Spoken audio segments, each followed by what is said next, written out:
શ્રી સદગુરુ દેવ કી જય.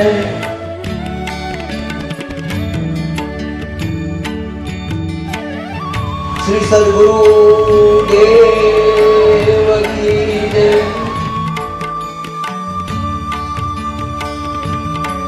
નમો ગુરુભ્યો ગુરુપાદુકાભ્યો નમઃ પરેભ્ય પરપાદુકાભ્યો આચાર્ય સિદ્ધેશ્વર પાદુકાભ્યો નમો શ્રી નારાયણ પાદુકાભ્યો. શ્રી સદગુરુ દેવ કી જય.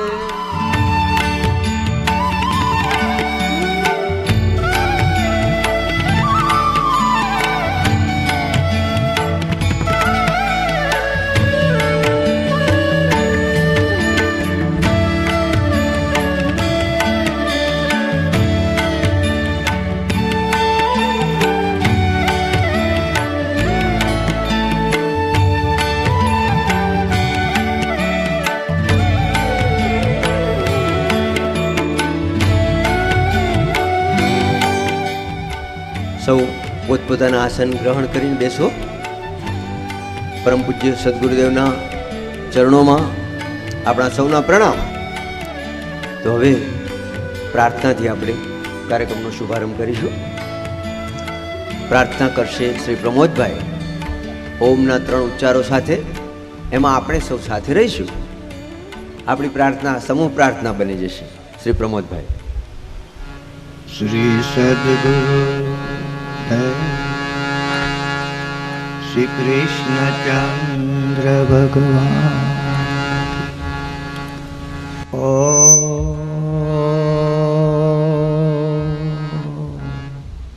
નમઃ પાર્વતી પતય હર હર મહાદેવ.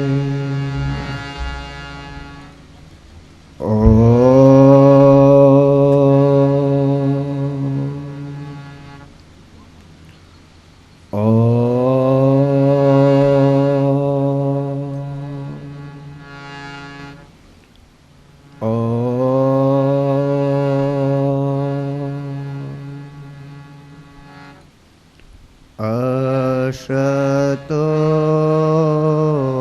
મા સદ્ગમય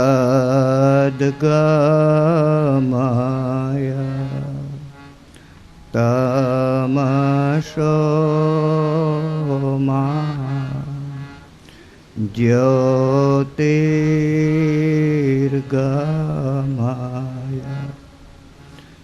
મૃત્યોર્મા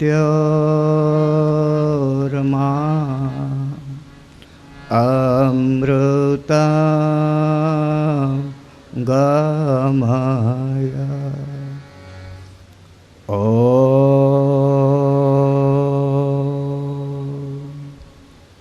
સહના વવતુ સહના ભુનક્તુ સહ વીર્યં કરવાવહૈ તેજસ્વિના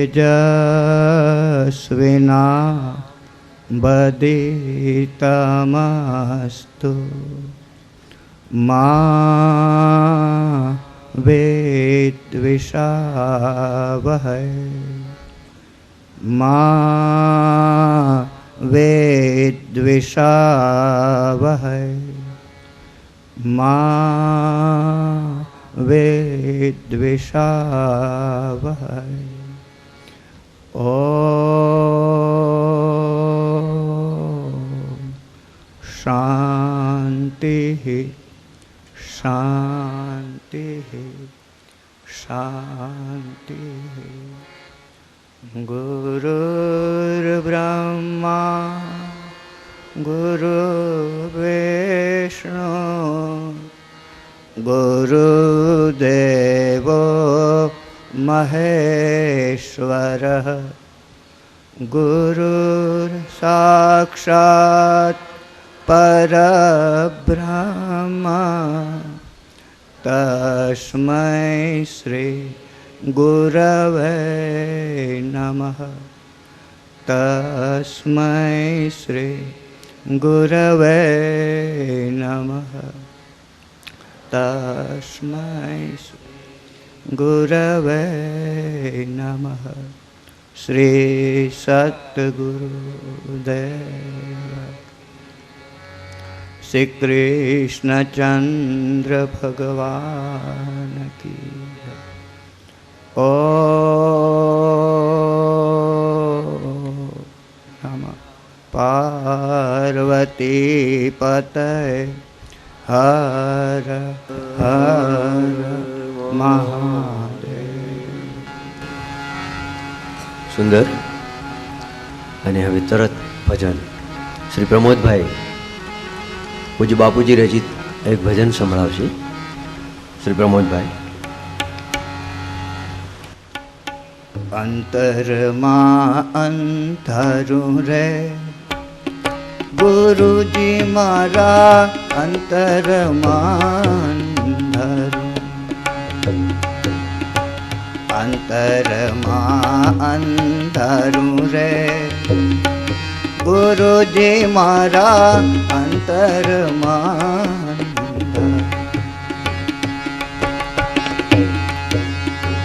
અનંત જન્મોથી ભટકું ભવમાં. અનંત જન્મોથી ભટકું ભવમાં. અંત મન કળાયું રે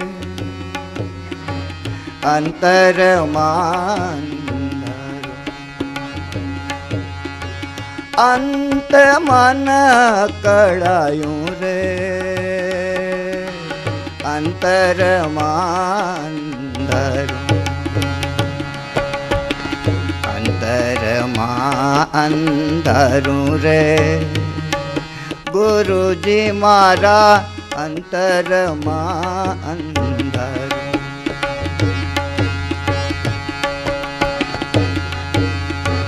સેવા કરીશ હું આપની પ્રેમે, આપની પ્રેમ.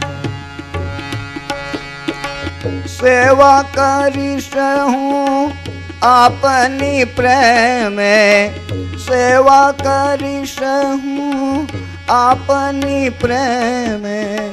આળસથી નહીં હારું રે અંતરમાં અંધારું. આળસથી નહીં હારું રે અંતરમાં અંધારું.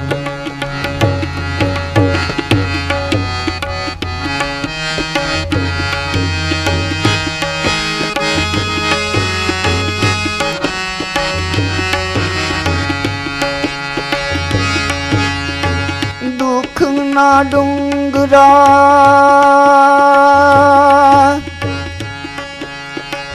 દુઃખના ડુંગરા ઊંચકી માથે. દુઃખના ડુંગરા ઊંચકી માથે. નિર્ભય ડગલા માડું રે અંતરમાં અંધારું. નિર્ભય ડગલા માડું રે અંતરમાં અંધારું. અંતરમાં અંધારું રે ગુરુજી મારા, અંતરમાં અંધારું.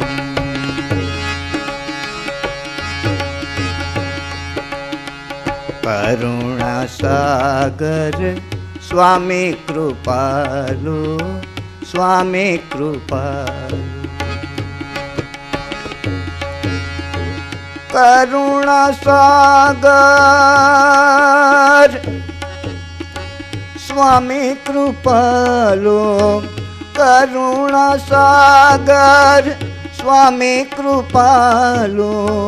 આપ જ છો અજવાળું રે અંતરમાં ધરું. આપ જ છો અજવાળું રે અંતરમાં ધરું. અંતરમાં અંતરું રે ગુરુજી મારા અંતરમાં ધરું. કરુણા સાગર સ્વામી કૃપાલુ. કરુણા સાગર સ્વામી કૃપાલુ. સ્વામી કૃપાલુ. સ્વામી કૃપાલુ. સ્વામી કૃપાલુ. કરુણા સાગર સ્વામી કૃપાલુ. આપ જ છો અજવાળું અંતરમાં અંતરમાં અંતરમાં. શ્રી સદગુરુ જય હો. ગુરુની કૃપા હોય તો જ અજવાળા પથરાય. ખૂબ સુંદર ભજન રજૂ કર્યું પ્રમોદભાઈ, ધન્યવાદ. હવે આપણી સંસ્કૃતિની પરંપરાને સાચવતા દીપ પ્રાગટ્યનો પૂજ્ય ગુરુજીને વરદ હસ્તે એક વિધિ સંપન્ન થશે. શ્રી પૂજ્ય ગુરુદેવ દીપ પ્રાગટ્ય કરે એ માટે જી પૂજ્ય માયાજી, પૂજ્ય અદ્વૈતાનંદજી, શ્રી અરુણભાઈ, શ્રી શિવનરાજ સાહેબ સૌ પૂજ્ય ગુરુદેવને દીપ પ્રાગટ્યમાં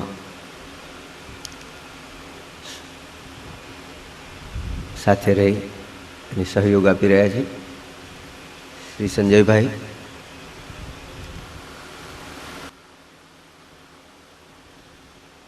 શ્રી સદગુરુ દેવ કી જય. દીપ જ્યોતિ પરબ્રહ્મ, દીપ જ્યોતિ જનાર્દન, દીપો હરતુ મે પાપમ, દીપ જ્યોતિર નમોસ્તુતે. શુભમ કરોતુ કલ્યાણમ, આરોગ્યમ ધન સંપદા, શત્રુ બુદ્ધિ વિનાશાય, દીપ જ્યોતિર નમોસ્તુતે. અજ્ઞાનતિમિરાંધસ્ય જ્ઞાનાંજન શલાકયા ચક્ષુરુમ મિલિતમ યેન તસ્મૈ શ્રી ગુરુવે નમઃ. અજ્ઞાનના અંધારા દૂર કરે, જ્ઞાનનો પ્રકાશ ફેલાવે. દીવો જ્ઞાનનું પ્રતીક છે. શ્રી સદગુરુ દેવ કી જય. હવે કાયવરોણ તીર્થ સેવા સમાજના આદરણીય અધ્યક્ષ માન્ય શ્રી રમણભાઈ પટેલ સાહેબ આપણા પરમ પૂજ્ય સદગુરુદેવ સ્વામી શ્રી રાજર્ષિ મુનિજીની પુષ્પમાળાથી વંદના કરશે. પૂજ્ય રમણ કાકા. ગુરુર બ્રહ્મા ગુરુર વિષ્ણુ ગુરુર્દેવો મહેશ્વર ગુરુર સાક્ષાત પરબ્રહ્મ તસ્મૈ શ્રી ગુરુવે નમઃ. એ રમણ કાકા કે જેણે કૃપાલુ બાપુજીની પણ બહુ સેવા કરી છે અને ગુરુદેવની પણ, આપણા ગુરુદેવની પણ સેવા કરી રહ્યા છે. આ ઉંમરે પણ ગુરુદેવના ચરણોની વંદના કરી અને પોતાના સ્થાને જઈ રહ્યા છે. હવે પૂજ્ય માયાજીને પુષ્પમાળા અર્પણ કરવા માટે હું વંદનીય કુસુંબા સોઢાને વિનંતી કરીશ. અને પૂજ્ય માયાજીની વંદના પછી તુરત જ કારણ તીર્થ અરુણભાઈ પટેલ સંતશ્રીઓની પુષ્પગુચ્છથી વંદના કરશે. શ્રી સદગુરુ દેવ કી જય. પૂજ્ય અદ્વૈતાનંદજીની, પૂજ્ય આનંદદેવજીની વંદના પણ શ્રી અરુણભાઈ પુષ્પહારથી કરશે. જય હો, જય હો. આ ધર્મસભા છે, હવે આપણી શ્રવણ ભક્તિ શરૂ થાય છે. પૂજ્ય ગુરુદેવના મુખેથી જે વચનામૃતો સ્ત્રવશે એમાં આપણે રમમાણ કરીશું, આકંઠ એનું પાન કરીશું. અને જીવન સાર્થક કરીશું. પૂજ્ય લકુલિશજીના પ્રાગટ્ય દિવસ હનુમાન જયંતિના આ અવસરનો અનેરો અનોખો લાભ એટલે પૂજ્ય ગુરુદેવના વચનામૃત. આપ સૌ વતીથી ગુરુદેવના ચરણોમાં વંદન કરી પ્રાર્થના કરીએ, ગુરુદેવ આપના વચનામૃતોનો અમને લાભ આપો. પૂજ્ય ગુરુદેવ.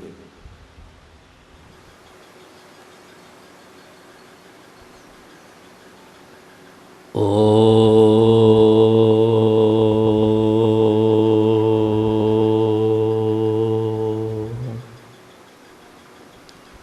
નમઃ શિવાય. ગુરવે સચ્ચિદાનંદમૂર્તયે નમસ્તસ્મૈ નમસ્તસ્મૈ નમસ્તસ્મૈ નમો નમઃ.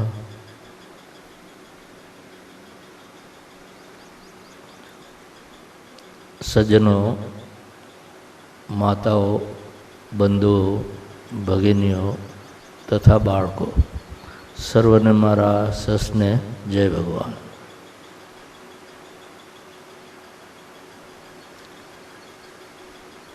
આજે અતિ શુભ દિવસ છે. શંકર ભગવાનના 28મા અવતાર ભગવાન લકુલિશજીનું પ્રાગટ્ય દિન છે.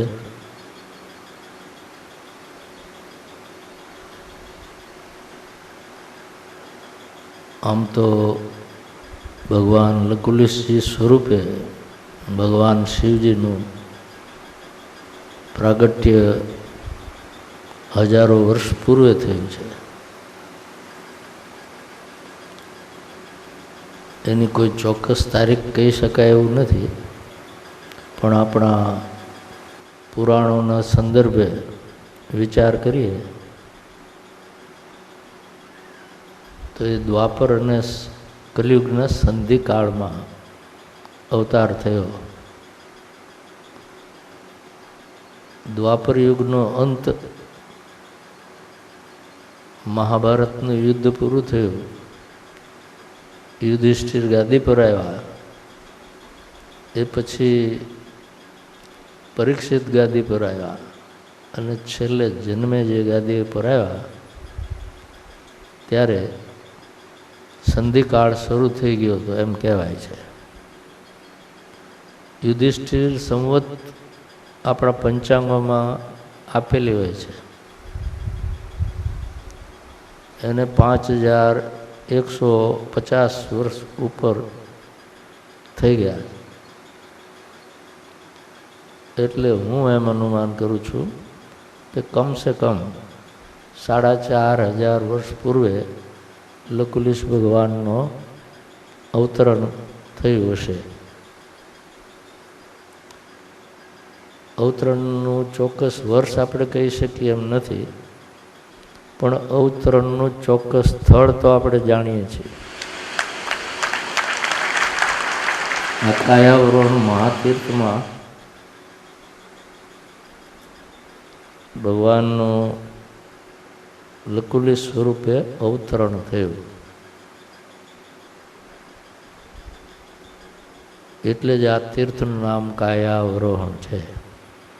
મનુષ્યની કાયામાં ભગવાન શિવજીએ અવરોહણ કર્યું, એટલે આ તીર્થનું નામ કાયાવરોહણ તીર્થ પડ્યું. કાલે આપણે ઘનશ્યામભાઈ ગઢવીએ થોડીક વ્યાખ્યા કરેલી. એમણે એમની સમજ પ્રમાણે કરી હતી કે આપણી કાયાનું અવરોહણ આપણે અહીંથી કરવાનું છે. એ સારું છે, આપણે આપણી કાયાનું અવરોહણ કરવાનું જ છે, પણ આરોહણ ને અવરોહણમાં ભેદ છે. આરોહણ એટલે ઉપર જવું તે, અવરોહણ એટલે નીચે ઉતરવું તે. આમાં આરોહણ નથી, અવરોહણ શબ્દ છે. કાયા અવરોહણ એટલે કાયા અવરોહણ તીર્થ થયું.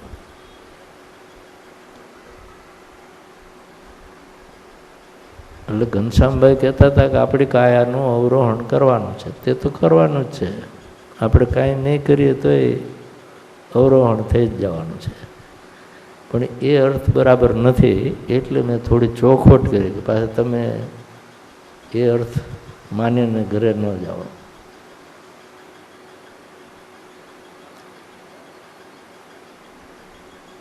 ભગવાન લકુલિશજી પ્રથમવાર પૃથ્વી પર અવતરણ એમનું થયું કાયામાં, એ ભલે 4,500 વર્ષ પૂર્વે થયું હશે.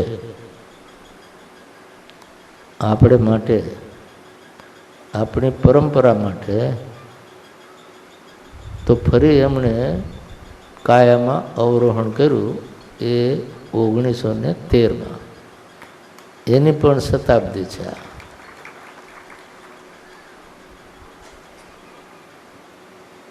એટલે આપણે આપણી પરંપરાની શતાબ્દી પણ ઉજવીએ છીએ.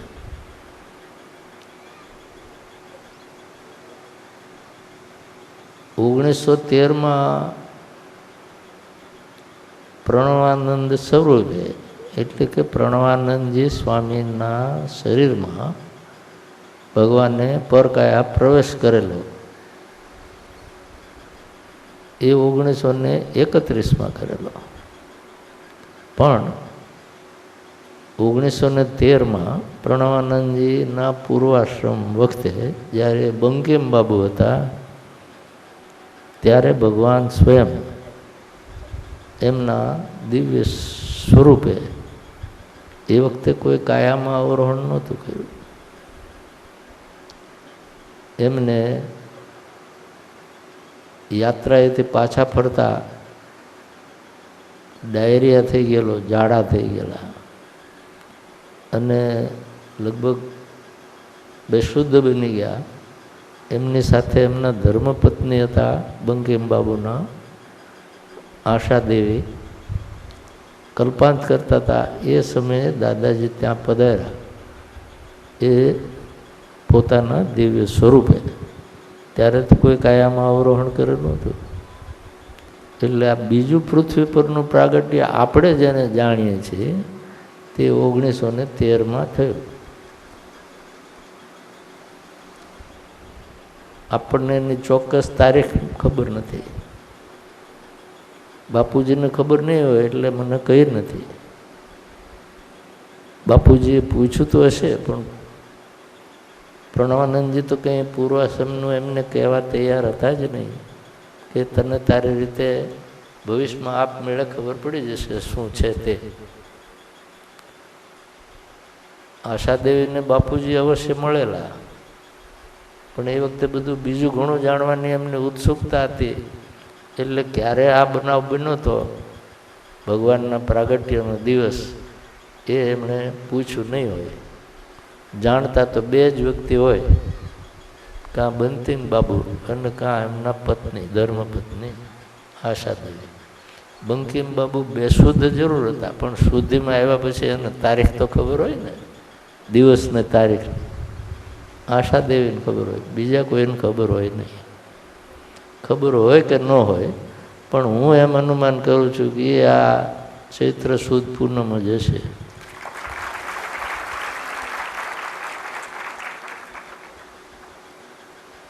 એટલે આપણે એમ માનીએ કે દાદાજીના બીજા પ્રાગટ્યને પણ આજે બરાબર 6 વર્ષ પૂરા થયા છે. આ એની ઉજવણી આપણે કરીએ. ત્યારથી જ પરંપરા શરૂ થઈ ગયા ને.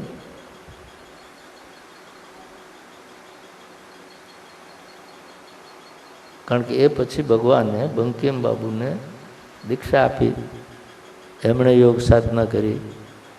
પછી બંકિમ બાબુનું શરીર પ્રણવાનંદ સ્વરૂપનું 31માં છૂટ્યું, ત્યારે ભગવાને એમાં પરકાયામાં પ્રવેશ કર્યો 30માં. અને 31માં બાપુજીને મુંબઈમાં એ સ્વરૂપે મળ્યા. પરંપરા તો આપણી 1913થી શરૂ થઈ. એ વખતે બાપુજીનો જન્મ થયો,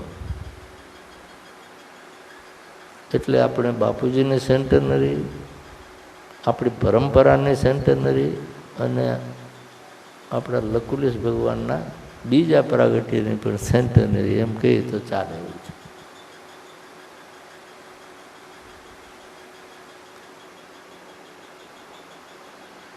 ભગવાનને પહેલું તો જે પ્રાગટ્ય થયું 4,500 વર્ષ પૂરે, એ તો એમનો સામાન્ય ક્રમ છે કે દરેક વખતે કલિયુગ અને દ્વાપરની સંધિકાળમાં શંકર ભગવાન અવતાર ધારણ કરે છે. આ 28મો કળિયુગ ચાલી રહ્યો છે. એટલે આ કળિયુગના પૂર્વે જે એમણે શરીર ધારણ કર્યું, અવતાર ધારણ કર્યો, એને આપણે 28મો અવતાર કહીએ. એ રાબેતા મુજબ છે. 29મો કળિયુગ આવશે ત્યારે એ પ્રગટ થશે.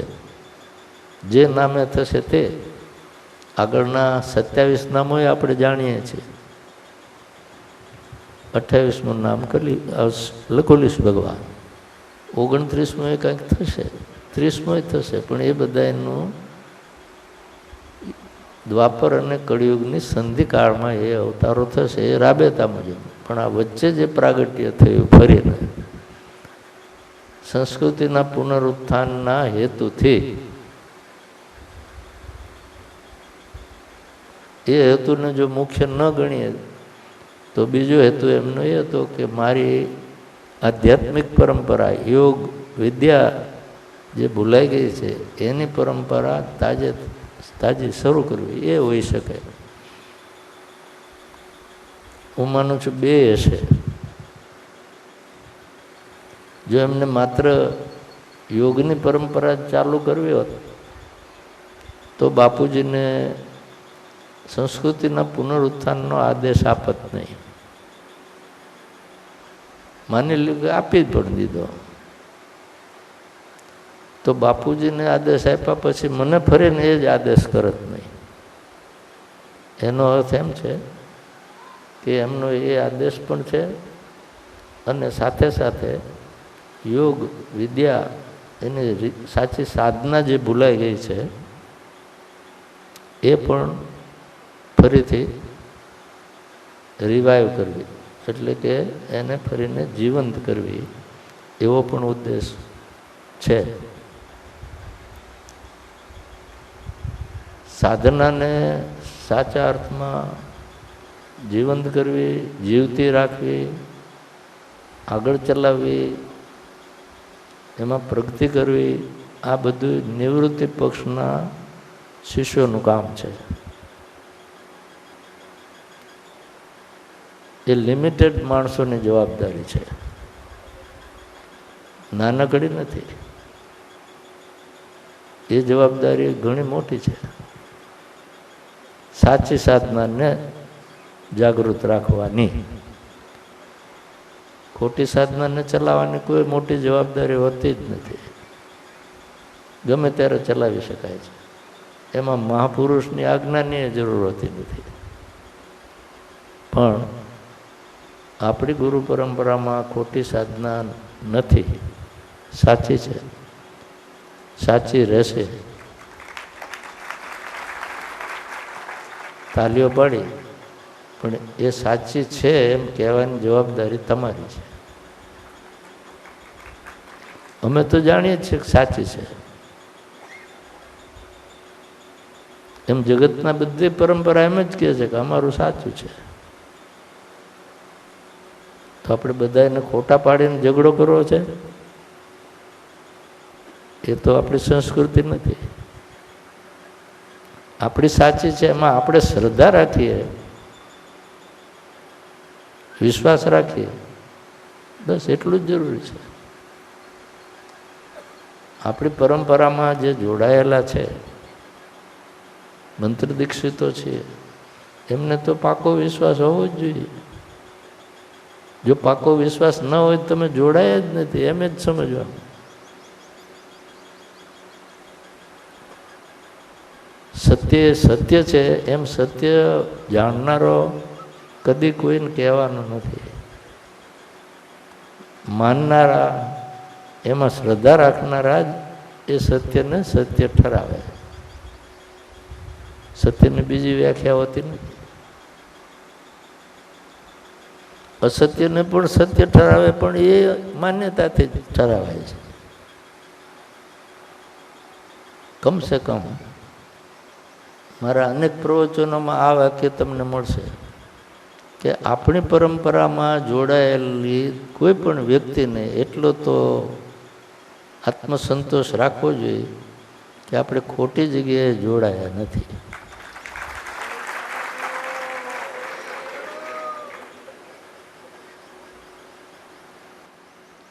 હું સંન્યાસી બન્યો એ ફક્ત ભગવા પહેરવા માટે નથી બન્યો, કોઈ ગુરુની ગાદી પર બેસવા માટે નથી બન્યો. હું બાપુજી પાસે આવ્યો એ પૂર્વે અનેક સંતોને મળેલો છું, અનેક સંતો સાથે સારા સંબંધો પણ હતા. એ સંતો એમ ઈચ્છતા હતા કે હું એમનો શિષ્ય બની જાઉં. કેટલાકે મને કહ્યું કે તમે શિષ્ય બનો એટલી વાર છે, આ ગાદી તમારી છે. મેં કીધું મારી પાસે એક ગાદી છે, હું ગાદી શોધતો નથી, હું શોધું તે સાધના શોધું છું. તમે સારા છો, સાત્વિક છો, મારા પર પ્રેમ રાખો છો, હું તમને આદર આપું છું, પણ હું જોઉં છું કે તમે 24 કલાક બહાર જ બેસો છો, લોકો હારે સંપર્કમાં રહ્યો છો, ઉપદેશ આપો છો, બધું કરો, સારા માણસ છો, એટલે હું તમારી પાસે આવું છું. પણ હું એવું નથી માનતો કે તમારી પાસે સાધના હોય સાચી, નહીં હોય સાવ એવું નથી. બાપુજીને હું મળ્યો નહોતો, ફક્ત એમનું પુસ્તક વાંચ્યું અને મેં નક્કી કરી લીધું કે જો કોઈ પાસે સાધના આ દુનિયાના પડમાં હોય તો આ એક જ વ્યક્તિ પાસે છે.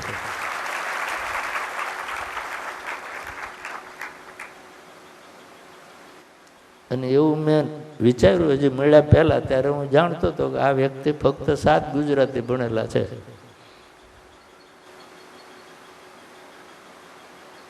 મારી પાસે યુનિવર્સિટીની ડિગ્રી હતી, પણ એ ડિગ્રી આપણને સાચો વિચાર કરવા દેતી નથી. એને ભૂલીને વિચાર કરવો જોઈએ કે જો પરમાત્મા પ્રત્યે તમારે ચાલુ હોય, ભગવાનની નજીક જવું હોય તો સાધના આવશ્યક છે, એ સિવાય જવાય નહીં.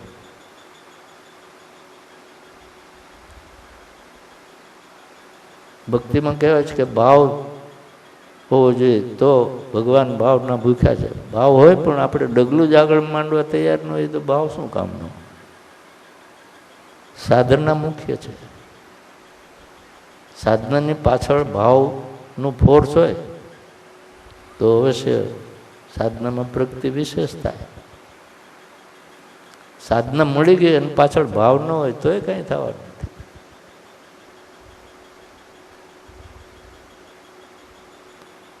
હું જાણું છું તમારા મને ઘણા શક્તિપાતની દીક્ષા લીધી છે, બસ મને એ જ ચાવી મળેલી ગુરુજી પાસે.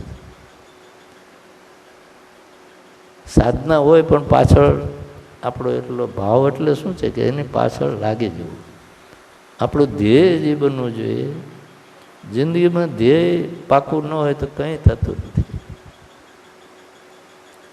ધ્યેય આપણે મોક્ષનું રાખીએ અને આપણો ભાવ હજી જગત પ્રત્યે હોય તો મોક્ષ ને જગત બેને હાથમાં મુઠ્ઠીમાં રાખી શકાતું નથી. શાસ્ત્રો કહે છે કે યુ ટુ ચૂઝ આઈધર. જો તમારે જગતનો મોહ હજી ચાલુ જ હોય તો ભગવાનને યાદ કરવાની જરૂર જ નથી, મેળ પડશે જ નહીં. ત્યાં દ્વાર બિલકુલ બંધ કરી દો તો જ થાય.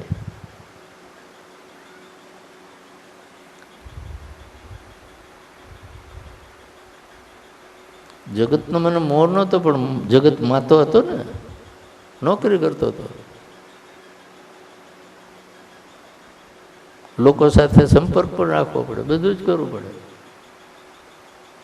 પણ એમાં રસ હતો એટલે કરતો તો એમ નહોતું. રસ તો આમાં જ હતો, પણ I was waiting for a good guru. એમનામાં આંધળું ક્યાં જંપલાવાનો અર્થ નહીં. Then you will waste your life. 71માં ગુરુજીનો દીક્ષા મળી અને આ સંન્યાસના કપડાં પહેર્યા તે દીથી 4 દિવાલમાં બેસી ગયું. પછી કમ્પાઉન્ડની બહાર નથી નીકળ્યો, ભલે રૂમમાંથી બહાર નીકળતો હતો થોડો વખત. આપણા આત્માનંદ છે ને, એ હું સંન્યાસી થયો ત્યારના સેવામાં છે. એમને ખબર છે કે હું દીક્ષા લઈને આવ્યા પછી આશ્રમના કમ્પાઉન્ડની બહાર ક્યાં ગયો, ક્યાંક પધરામણી હોય ને પ્રવચન હોય ને જવું પડે એ વાત જુદી. પણ મને ઈચ્છાથી હું ક્યાંય બહાર ફેર્યો નથી કે હાલો ફલાણા બહેન ઘરે જઈ આવું, અહીંયા જઈ આવું. એ સાધકનું કામ નથી. પણ એ આપણી પ્રકૃતિ પર આધાર રાખે છે. સંસારથી વિમુક્ત છીએ એમ નક્કી થાય તો જ આપણે સાધક છીએ એમ નક્કી થઈ શકે. સાધના એમને આમ થઈ શકતી નથી.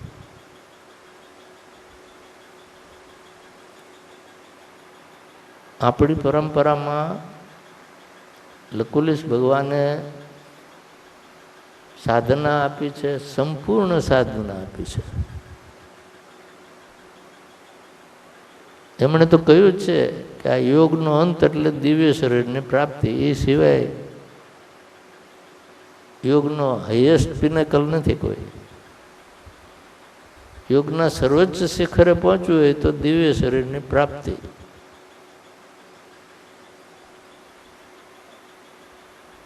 બાપુજીએ પણ એમના પ્રવચનોમાં ક્યારેક લખ્યું છે, બોલ્યા છે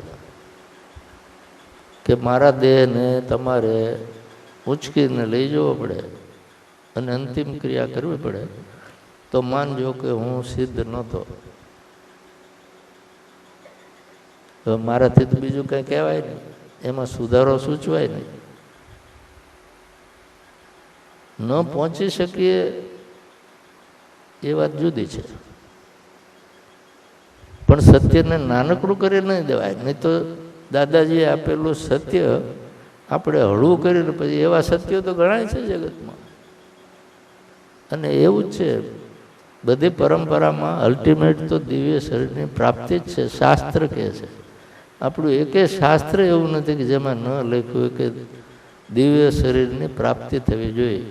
જરા, મરણ અને વ્યાધિ ત્રણેયનું ઉલ્લંઘન કહે ત્યારે જ મોક્ષ મળે. દરેક શાસ્ત્ર કહે છે. પુરાણ લ્યો, મહાભારત લ્યો, રામાયણ લ્યો, ગીતા લ્યો, ઉપનિષદો લ્યો, કોઈ ગ્રંથ એમ નથી કહેતો કે એનાથી હલકો ક્યાંય મોક્ષ હોય. પણ આજે એ જ સત્ય ક્યાંય કોઈ જગતમાં કહે છે આપણી પરંપરા સિવાય? આપણે કહીએ છીએ, બીજા સાંભળે છે અને આપણને ગાંડાય ગણે છે. હું ગાંડો ગણાવવા તૈયાર જ છું, પણ સત્યને નાનું કરવા તૈયાર નથી. 1971માં બાપુજીએ મને સંન્યાસ દીક્ષા આપી, ત્યારથી સાધનામાં જોડાઈ ગયો.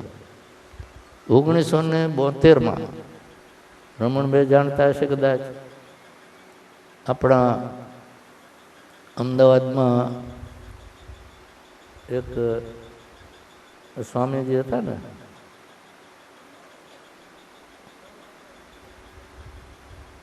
બાપુજી પાસે આવતા હતા અને એમણે બાપુજીના સાથે સારો સંબંધ હતો. એ અમદાવાદમાં યોગ વિદ્યાલય ચલાવતા હતા, યોગનું. મનોહરીજી આપણે બાપુજીને આપણે જ્યારે ભંડારો કર્યો ને ત્યારે પણ પધારેલા. એ મનોહરીજી બાપુજી પાસે આવ્યા અને બાપુજીને કહે કે આપ પધારો, હું વર્લ્ડ યોગ સેમિનાર કરવા માગું છું અને આપ પધારો. એમાં બાપુજી કે ભાઈ હું તો આવું સેમિનારમાં આવતો નથી, મૌન રાખું છું, બોલું છું, પણ આ મારો શિષ્ય છે એ આવશે. મનોહરીજીને એમ થયું કે આ કૃપાલુ મહારાજનું નામ છે એટલે હું એમને ઇન્વાઇટ કરું છું. આ એમના શિષ્યને ક્યાં ભળાવી દીધો?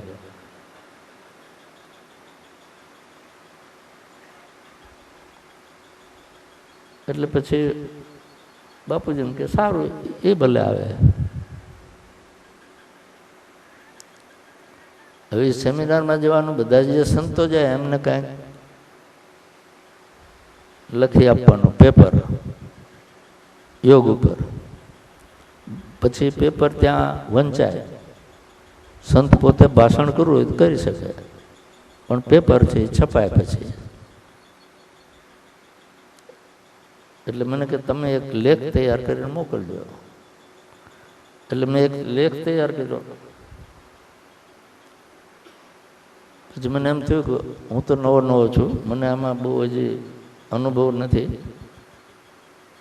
લેખ બાપુજીને બતાવ્યો. બાપુજી મને કહે આ જે વિષય પસંદ કર્યો છે ને એમાં કોઈની ચાંચ ડૂબશે નહીં.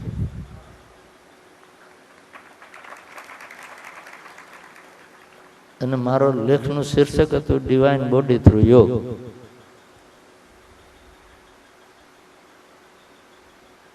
એટલે બાપુજી મને કે તું કઈક વિષય બદલી નાખ. મેં કીધું તો મારે લેખ લખવો જ નથી.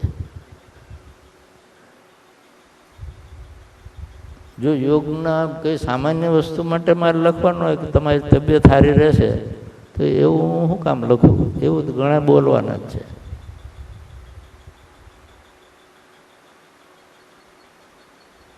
પછી બાપુજી કે સારું ભાઈ તાર તું જે ઠીક લાગે મોકલ. એટલે મેં એ લેખ મોકલ્યો. બીજા બધા લેખ છપાયા, મારો ન છાપ્યો સેમિનારમાં. અને બીજા બધા બોલી ગયા. અને છેલ્લે મને બોલવાનો વારો આપ્યો. પછી કે ઉતાવળ છો, જલ્દી 10 મિનિટમાં પતાવજો. 10 મિનિટમાં કંઈ ડિવાઇન બોડી થોડું મળે. પણ તે દિવસે મેં ડિવાઇન બોડીની જ વાત કરી. 10 મિનિટ બધા ઉતાવળ કરતા હતા, ઘંટડી મારતા હતા, પણ પોણી કલાક બધાએ સાંભળ્યું. કહેવાનો મતલબ એ છે કે 1972માં તો હજી સંન્યાસનું 1 વર્ષ મને પૂરું થયું હતું, પણ ત્યારે હું આ વિષય પર જ બોલતો હતો અને એ જ મારો ધ્યેય છે. દાદાજીની પરંપરામાં વિશ્વાસ લોકોને, જગતને તો જ આવશે કે આ પરંપરાનો કોઈ નિવૃત્તિ માર્ગી શિષ્ય કોક દિવસ દિવ્ય શરીરની પ્રાપ્તિ કરીને જગતને બતાવે તો એનાથી મોટો ચમત્કાર બીજો કયો થવાનો છે? બોલો.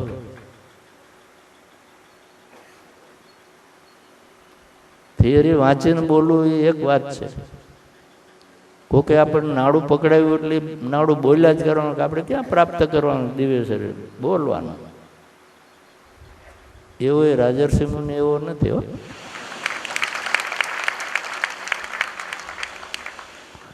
તમે હારા માણસ છો. 40 વર્ષથી તાલીઓ પાડતા આવ્યા છે મારી. અને જ્યારે હું દિવ્ય શરીરનું બોલું ત્યાં તો ગડગડાટ, પણ તાળી પાડતા પાડતા તમારા મનમાં તો એવું છે કે આવું થાય તો નહીં. અને જે દી થશે ને તે દી તમે તાલીએ નહીં પાડી શકો, આમ જોઈ રહેશો.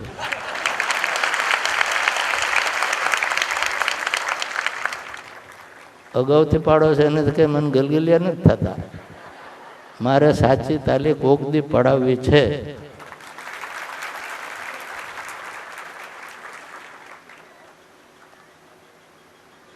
ખેર સિદ્ધાંત સાચો છે, સાધના સાચી છે. શાસ્ત્રોમાં સાધનાના જે લેવલ બતાવ્યા છે એ લેવલ હજી એકમાં હું ક્યાંય ખોટો ભીડ્યો નથી અને બધું બરાબર ચાલે છે. એટલે મારો આત્મવિશ્વાસ 100% નહીં, 101% છે. પણ આ જેમ અવતારોની તારીખો નક્કી કરવાનું બહુ અઘરું હોય છે ને, ભગવાન કૃષ્ણની તારીખ કોઈ નક્કી કરી છે જી કેટલા વર્ષ પહેલા ને કેટલું એક્ઝેક્ટ, એમ આની તારીખ નક્કી કરવાનું અઘરું છે કે ક્યારે કોઈ વ્યક્તિ ડિવાઇન બોડી પ્રાપ્ત કરશે. ભગવાને 82 વર્ષ તો જીવ તો રાખ્યો છે. હજી કઈ હાવ પગ થોડાક નબળા છે, બાકી હાવ નબળો નથી. દિવ્ય શરીરની પ્રાપ્તિ કરવાની મને તો 100% ખાતરી છે. તમે તાળી પાડો છે બધો જુગાર છે. લોટરી લાગે તો નોય લાગે હોય તાલીમ ઇન્વેસ્ટમેન્ટ છે તમારું, પરિણામ આવે ત્યારે જ જીત્યા કહેવાય ને. પણ તાળી પાડો છો એટલે લોટરી સાચી ચીજ પર લગાડી છે, સાચા માણા પર લગાડી છે એટલે એ હું કહી શકતો નથી. આ તાલીઓ પાડો જે તમને શાસ્ત્રમાં શ્રદ્ધા છે કે દિવ્ય શરીર હોવું જ જોઈએ. આપણા પરિવાર સિવાય કોઈને દિવ્ય શરીરની ખબર નથી તો શ્રદ્ધા તો હોય જ ક્યાંથી. હું તાલીઓ પડાવું છું મારી નહીં, તમારી શ્રદ્ધાને પડાવું છું કે તમને એટલી શ્રદ્ધા તો હોવી જોઈએ કે દિવ્ય શરીર પ્રાપ્ત થઈ શકે એવી ચીજ છે, શાસ્ત્ર કહે છે થવી જોઈએ. અને તમારે આપણી પરંપરાના નિવૃત્તિ પક્ષીઓ પાસેથી આટલી જ આશા રાખવી જોઈએ. અને નિવૃત્તિ પક્ષી જેણે બનવું હોય એણે જવાબદારી સમજવી જોઈએ કે આપણી જવાબદારી આ જીવનમાં બીજું કાંઈ કરવાની નહીં, દિવ્ય શરીર સુધી પહોંચવાની છે. પહોંચી શકો કે ન શકો એ ભગવાને પ્રારબ્ધ આપણું નક્કી કર્યું એમ થાય, પણ જીવો ત્યાં સુધી એ પ્રયત્નમાં જ રત રહ્યો, બીજા બધામાં રસ ન લો તો નિવૃત્તિ માર્ગી.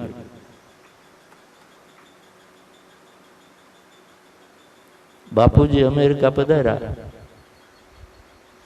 ત્યારે મને કે આપણે જ્યારે જઈએ ને ત્યારે સાથે આ લેવાનું. મેં કીધું બધું આપ કહો છો સાથે આવશે, પણ આપણે જ્યારે જઈએ ત્યારે નહીં, આપ પધારો ત્યારે. આમ જ કહેલું, આ જ શબ્દો. મને કે કેમ તું નથી આવવાનો? મેં કીધું ના. મને કે કેમ? મેં કીધું બાપુજી મારી સાધના બગડે, ત્યાં આવીને શું કરવાનું? આપણા તો ત્યાં શિષ્યો છે એટલે બોલો, મારો એકેય શિષ્ય નથી એટલે મારે ત્યાં જવું જ જોઈએ એવું કમ્પલસરી નથી. આપ પધારો, ખુશીથી પધારો, બધી વ્યવસ્થા ગોઠવી આપીશું. છતાંય મેં એમ કહ્યું, છતાં આપની આજ્ઞા હશે તો શિરોમાન્ય બનશે. બાપુજી સમજતા હતા. બાપુજી સર્વોચ્ચ પ્રકારના સાધક હતા. બાપુજી જે સાધના કરી ત્યારે તો આપણા પરિવારને ખબર પડી કે સાધના કેમ કરવી જોઈએ.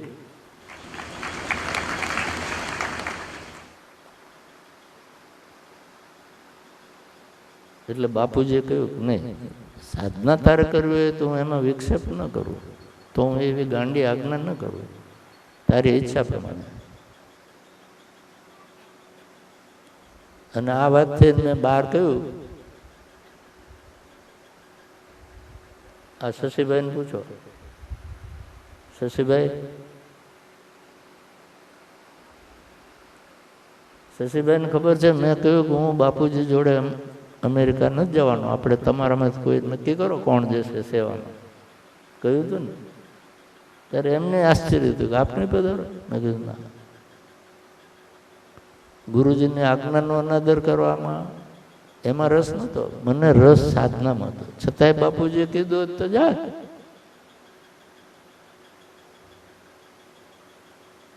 પણ ગુરુજી એવી ગાંડી આજ્ઞા મને કરી નહીં. હું એકાંતમાં ગયો, પછી બધું પ્રચાર પ્રસારનું કામ ઠપ થઈ ગયું. રણજીતભાઈને બધા કે હરિભાઈને કે અમારું કોઈ સાંભળે નહીં ને, સંત હોય ને બોલે તો બધા સાંભળે ને માને. અમે એ જ વાત કહીએ પણ લોકો માને નહીં. એટલે કોઈક સંતની હાજરી જોઈએ. એટલે એમ કે યોગીની મૈયા કોઈક આવે તો થાય પ્રચારનું કામ. એટલે મેં કીધું એને પૂછી જુઓ. એટલે યોગીને મેં એને એમણે પૂછ્યું કે ભાઈ આ તમે આવશો? તો યોગીને મેં કે ના, મારે તો સાધના કરવી, મારે બહાર ફરવું નથી.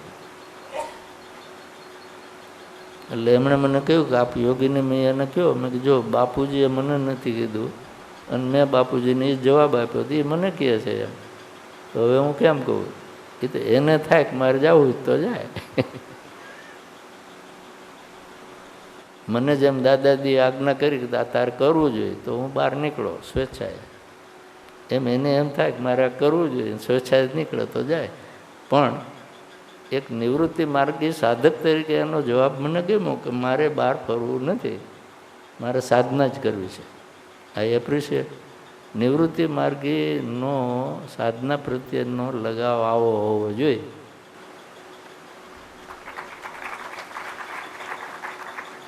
નિવૃત્તિ માર્ગી બનવું ઘણું અઘરું છે.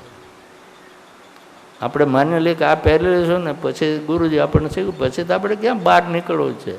પણ એ પછી અંદર બેઠા બેઠા એમ થશે ક્યારે નીકળું બહાર, ને ફલાણા ભાઈ આવે તો સારું મળવાનું. ભાઈ એમને હવે હું કામ યાદ કરો, એ જગત તો બંધ કરી દો ને. જે માણસ જગતને વિસરી શકતો નથી એ નિવૃત્તિ માર્ગી નથી શકે, એ પ્રવૃત્તિ માર્ગમાં ચાલે. પછી પ્રવૃત્તિ માર્ગમાં તો આ કપડાં પહેર્યા હોય કે ન પહેર્યા હોય એમાં શું ફેર પડે. છતાંય પ્રવૃત્તિ માર્ગમાં એક કપડાની વેલ્યુ છે. રણજીતભાઈએ કહ્યું ને, હું ભાષણમાં બોલું છું, વાંચીને રણજીતભાઈ ન બોલી શકે, હરિભાઈ ન બોલી શકે, બધા બોલી શકે, આપણા ઘણા ભાઈ બહેનો અને ભાઈઓ બોલી શકે, બોલે જ છે. પણ વસ્ત્રોનો જે પ્રભાવ છે સમાજ ઉપર એ જુદો છે. સમાજ એમ સમજે છે કે એમને વસ્ત્ર દીક્ષિત છે, સંત છે, એ બોલે છે, આપણે સાંભળવું જોઈએ, સમજવું જોઈએ, એમ કરવું જોઈએ.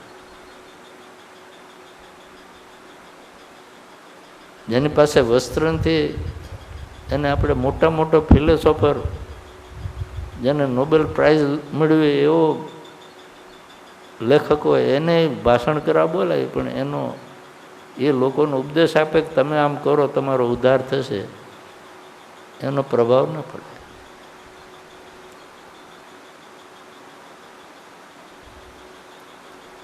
એટલે પ્રવૃત્તિ માર્ગ અને નિવૃત્તિ માર્ગમાં ઘણો ભેદ છે. દાદાજીએ બે ચીજ આપણને બતાવી છે કે દિવ્ય શરીરની પ્રાપ્તિ કરનારો નિવૃત્તિ માર્ગ કરો અને સંસ્કૃતિના પુનરુત્થાનનો પ્રચાર પ્રસાર કરવા માટે પ્રવૃત્તિ માર્ગનો કેડર બનાવો. અને પ્રવૃત્તિ માર્ગનો કેડર આપણે ઊભો કર્યો છે. હવે સેવાધર્મી કેડરનું એક પગથિયું છે શરૂઆત. એમાંથી સારા કાર્યકર્તાઓ હશે એ પરમાર્થી બનશે, એમાંથી વધારે સારું કરશે પાછા શ્રેયાર્થી બનશે. એની ઉપર આચાર્ય છે પ્રવૃત્તિ માર્ગમાં. આપણે આચાર્ય દીક્ષા તો આપેલી છે.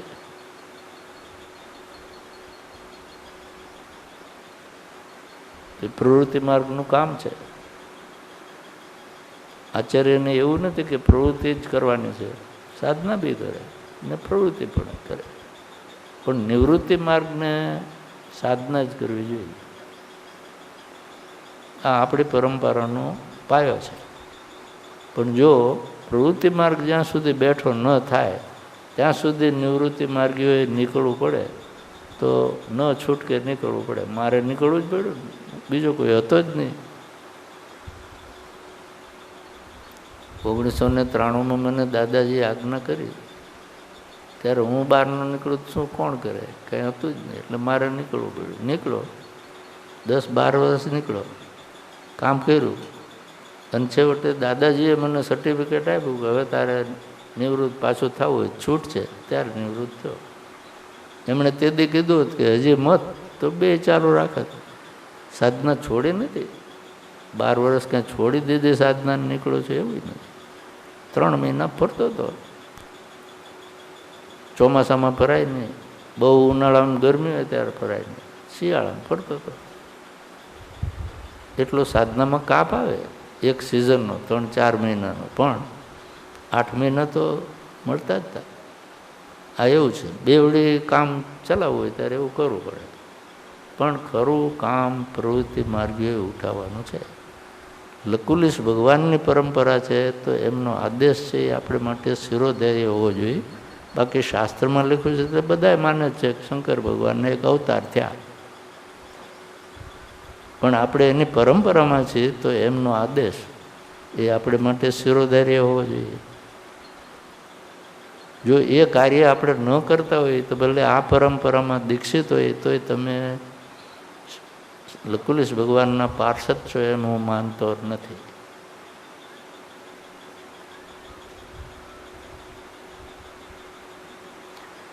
તમારાથી નિવૃત્તિ માર્ગની સાધના તો થઈ શકવાની નથી, તો સંસ્કૃતિના પુનરુત્થાનનું કાર્ય જ રહ્યું તમારી પાસે.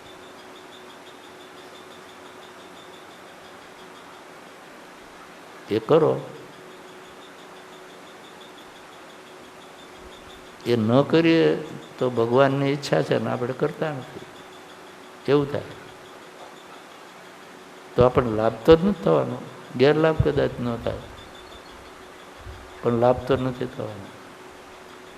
અર્જુનને રડવું નહોતું અને ભગવાન કૃષ્ણ કહ્યું કે ભાઈ મારી આજ્ઞા છે કે લડ, અને છતાંય અર્જુને કીધું કે ના, એવી આજ્ઞા મારે નથી લડવું. તો અર્જુન ભગવાનનો કૃપાપાત્ર બને. આજે અર્જુનને બધા આખું જગત યાદ કરે છે, એમ કોઈ કરે?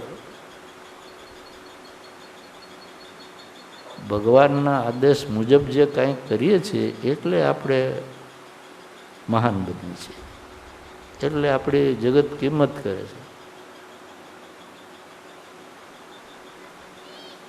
કર્ણ એટલો જ બહાદુર હતો, અર્જુન જેટલો જ, કદાચ અર્જુનથી ચડે એવો હતો, પણ એને ભગવાનમાં ભાવ જ હતો ને. એ કૃષ્ણ ભગવાનની આજ્ઞા એકે માને એવો નહોતો, એટલે એને કોઈ યાદ ન કરે, અર્જુનને યાદ કરે. આપણે એટલે તો ભાગ્યશાળી છીએ કે આ પરંપરામાં જોડાયા છીએ, અને ભગવાને જે આદેશ આપ્યો છે એમાં જેમ અર્જુનને કામ કરવાનો મોકો મળ્યો એવો મોકો આપણને છે. નિષ્કામ બનીને કામ કરો. કોઈ માણસ બીજો સુસંસ્કૃત બન્યો એનાથી મને કંઈ લાભ થઈ જવાનો છે?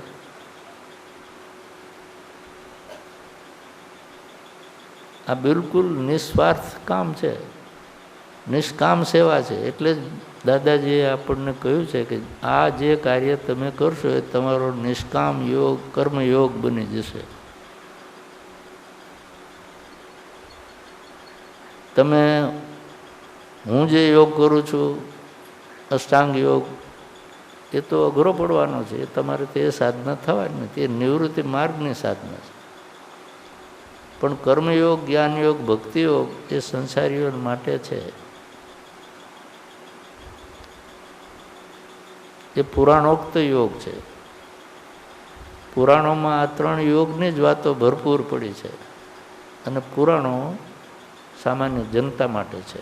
ઉપનિષદો છે, મોક્ષ અપાવનારા શાસ્ત્રો, એ સંન્યાસીઓ માટે છે. એમાં મોક્ષની જ વાત છે, એ સાધના અલગ છે, એ અષ્ટાંગ યોગ છે, એમાં જ્ઞાન, કર્મ, ભક્તિ નથી. તો દાદાજીએ જે આજ્ઞા કરી છે એમણે તો કરી દીધી કે જેને આમાં કામ કરવું છે એનો નિષ્કામ કર્મયોગ બની જશે અને એનું એને ફળ મળશે. પાછું ફળ તમે જો રૂપિયાના પાયમાં ગણશો નહીં. જૂનવાણી છું ને એટલે આ ના પાયે હજી બોલી દઉં છું, એ તો આઉટ ઓફ ચલણ થઈ ગયું, પણ અમારાથી એમ બોલાય જાય. એનો લાભ રૂપિયામાં ગણાય નહીં. આપણા આત્માની ઉર્ધ્વ ગતિ એ લાભ છે. શરીરની તો ઉર્ધ્વ ગતિ ને અધોગતિ ઘણી વાર થઈ, આપણા થતી રહેશે, એમાં સ્પેશિયલ સાધનાની જરૂર નથી. જે કંઈ કાર્ય કરીએ છીએ સાધના સ્વરૂપે કે નિષ્કામ કર્મ સ્વરૂપે, એ આપણા આત્માની ઉર્ધ્વ ગતિ સાધનારું કાર્ય છે. તો મનુષ્ય જન્મ મળ્યો છે એ આત્માની ઉર્ધ્વ ગતિ કરવા માટે જ મળે છે, એનો બીજો કોઈ હેતુ જ નથી. ભગવાને આ જગત રચ્યું અને આત્માઓ મૂક્યા, એમાં ખાસ કરીને મનુષ્ય યોનિ બનાવી, એ આત્માની ઉર્ધ્વ ગતિ કરવા માટેની જ એક યોનિ છે. આત્માની ઉર્ધ્વ ગતિ ફક્ત આ યોનિ જ કરી શકે એમ છે, શાસ્ત્ર કહે છે. એવો અવતાર આપણને મળી ગયો છે મનુષ્યનો, તો આપણે ઉર્ધ્વ ગતિ જ સાધવાની છે. પૈસા કમાવાનું તો મુખ્ય ધ્યેય છે જ નહીં. આપણે ધ્યેય ભૂલી ગયા છીએ. જૂના વખતમાં બાળકોને આશ્રમ શાળાઓમાં જ ભણવા મોકલતા હતા. ગુરુઓ જ એમને આશ્રમમાં ભણાવતા હતા. એટલે એ બાળક યુવાન બને ને ત્યાં સુધીમાં એ જીવનની ફિલસૂફી સમજી જતો હતો. એને ખબર પડતી હતી કે આ અવતાર શા માટે આપણને મળ્યો છે ને શા માટે આપણે શું કરીને જીવવાનું છે, શું કરીએ તો આપણે આત્માનું કલ્યાણ થાય ને આ બંધનમાંથી છૂટી જઈએ. અત્યારે તો નોકરી કેમ મેળવવી એનું ભણાવવામાં આવે છે. સંસ્કાર છે જ નહીં. અને એ નથી એટલે જ કદાચ ભગવાન લકુલિશજીએ એમ વિચાર્યું છે કે આ સંસ્કૃતિ ભૂલાતી જાય છે, સ્કૂલોમાં કોઈ શીખવતું નથી, માતા પિતાને નોકરી ધંધામાં ટાઈમ નથી કે બાળકોને શીખવે, તો બાળક કરે શું? એને સંસ્કૃતિ નથી શીખવા મળતી, બાળકનો વાંક છે.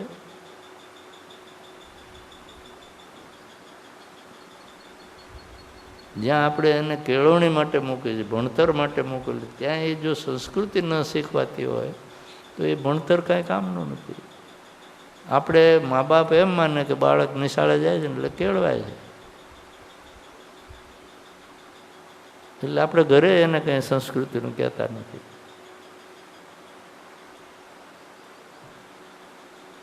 તો આપણે બધાની ફરજ છે કે વડીલ તરીકે પહેલાં સંસ્કૃતિ આપણે તો શીખીએ ને અપનાવીએ, અને આપણે બાળકને પણ શીખીએ.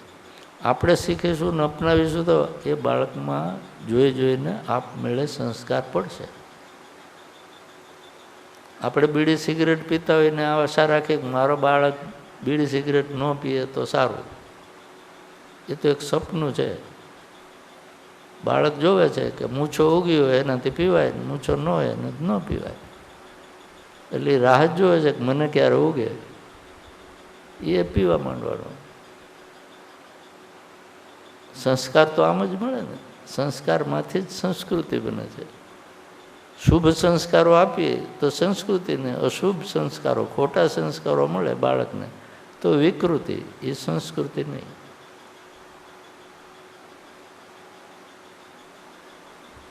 અત્યારના જગતમાં વિકૃતિ વધી ગઈ છે, સંસ્કૃતિ નથી.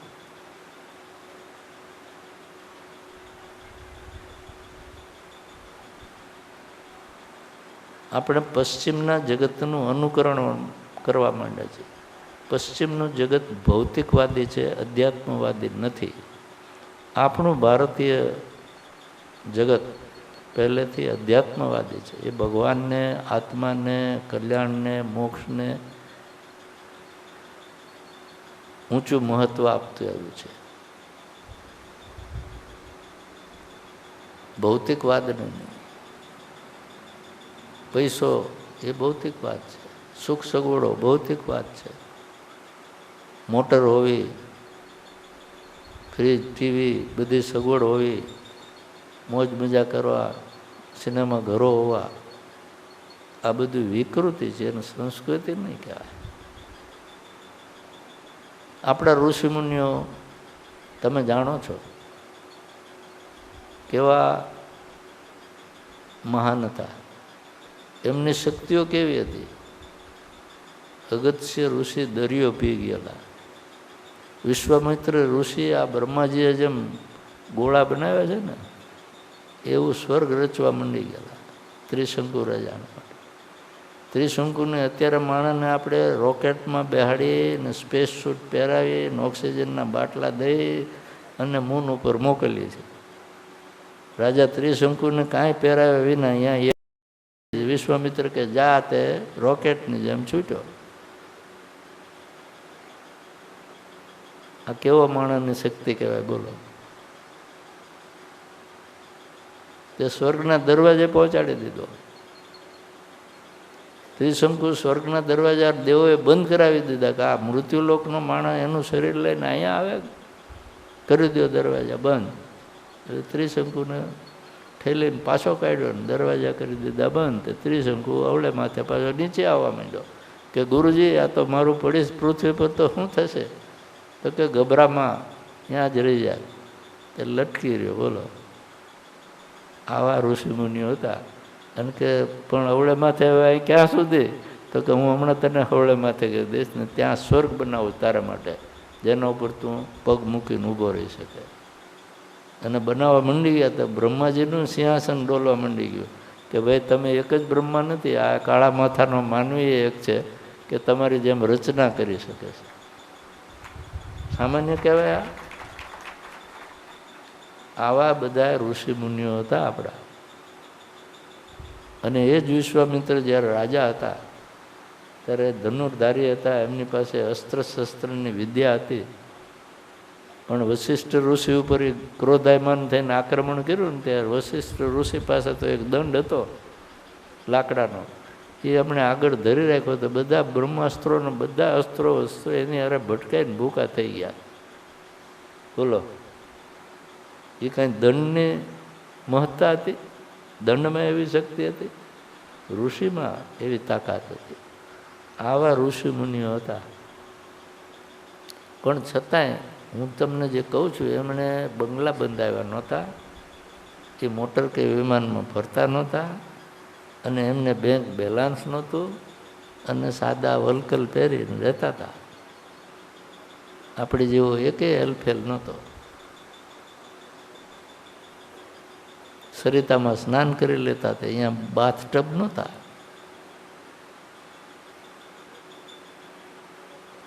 અને આપણી પાસે થોડોક પૈસો આવે ત્યાં હું જોઈએ તમે જોઈ લો. તમારા જ ઘરમાં વિચારી લેજો તમે શું કરો છો. જરાક પૈસો આવ્યો તો હાદી ખુરશીને ટલ્લો મારીને સોફા સેટ આવી જાય. બ્લેક એન્ડ વ્હાઇટ ટીવી હોય તો એને ઠેબુ મારીને કલર આવી જાય. બધું ઇમ્પ્રુવમેન્ટ જ જોઈએ ને. હાદી ખુરશી ઉપર બેન, સોફા સેટ ઉપર બેહાય, બીજું થોડું થાય. પણ આ દેખાદેખી છે ને એટલે આવું ચાલે. પછી પાડોશીને આવ્યું એટલે તમારે લાવવું જ પડે. આ એક સિદ્ધાંત છે. જો પાડોશીને ઘરે કાંઈ નવું આવ્યું ને તમારા ઘરે ન હોય તો તમારે લાવવું જ પડે. અફર સિદ્ધાંત છે ને.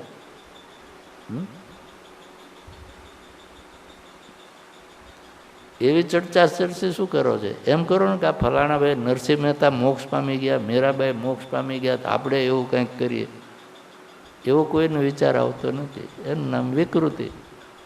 સંસ્કૃતિ એમ કહે કે તમારા વિચારો શુભ હોવા જોઈએ. સદાચાર ને સદવિચારની વાતો તો બધા કરે છે, પણ એને એનાલિસિસ કરો. એના ભાષણ કરવાથી આવે નહીં. જીવનમાં એ સદાચરણ હોવું જોઈએ. અને સદાચરણ તો જ થાય કે સદવિચાર હોય તો. વિચાર સિવાય આચરણ થઈ શકતું નથી. બાપુજી કાયમ કહેતા, ભજનમાં છે, સંયમ સદાચાર શ્રી હરિની સેવા, નિત્ય થાય દર્શન સંતના રે. કહ્યું છે સંયમ સદાચાર સેવા. મેં એક પ્રવચન આખું આપ્યું હતું, એની નાનકડી ચોપડી પણ છે. બાપુજીએ સંયમ સદાચાર સેવા કાયમ, એમના માર્ગદર્શન બાપુજી મંત્ર દીક્ષાનું આપે ને, એમાં એ 3 શબ્દ છે. સંયમ સદાચાર સેવા કેવી રીતે થાય? આપણી ચોપડી છે, એ પ્રવચન છપાયેલું તમારી પાસે છે, વાંચજો. બાપુજી આ બેઝિક સિદ્ધાંત કયા છે એ આપણે બધાને લાગુ પડે છે. મંત્ર દીક્ષિત બધાને લાગુ પડે છે. બાપુજીએ આપણને એ આજ્ઞા કરી છે કે જો તમારે આત્માની ઉર્ધ્વ ગતિ કરવી હોય તો ધીસ ઇઝ ધી પાથ. તો પહેલાં તો આ 3 ગુણ આપણામાં હોવો જોઈએ. સંયમ, સદાચાર, સદવિચાર સિવાય સદાચાર ન આવે, અને સેવાની ભાવના. આપણે સેવા ધર્મી બધા દીક્ષિતો કર્યા છે, તે કયા ઘરનું થોડું છે. બાપુજી કહે જ છે, આપણી પરંપરામાં છે. અને આપણા આત્માનું કલ્યાણ કરવું હશે તો આ રસ્તો છે, બીજો કોઈ રસ્તો નથી. બીજું ગમે તે તમે નિસ્વાર્થ કર્મ કરશો ને એ યોગ નથી. ભગવાનને જે આજ્ઞા કરી હોય એ કામ એના નિમિત્ત બનીને, ઇન્સ્ટ્રુમેન્ટ બનીને કરો, એ નિષ્કામ કર્મ યોગ છે.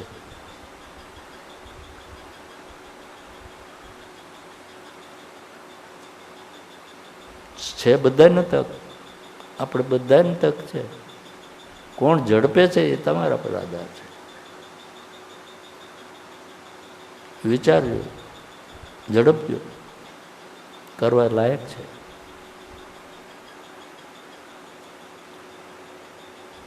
દાદાજીએ એમની પરંપરાને આ 2 આદેશ આપ્યા છે કે નિવૃત્તિ માર્ગીઓએ સાધના, સાચી સાધના ટકાવી રાખવાની, જગતમાં ભૂલાઈ ગયેલી સાચી સાધના એ હું મારી પરંપરાને આપું છું.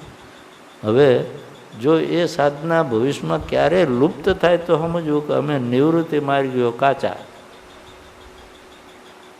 એ સાધના જો ચાલુ રહે, એ સિદ્ધાંત અને સાચી સાધના ટકી રહે તો આ સાચી પરંપરા રહેશે કાયમ અધ્યાત્મિક. એમાં કંઈ ખોટું નહીં પ્રવેશ કરે.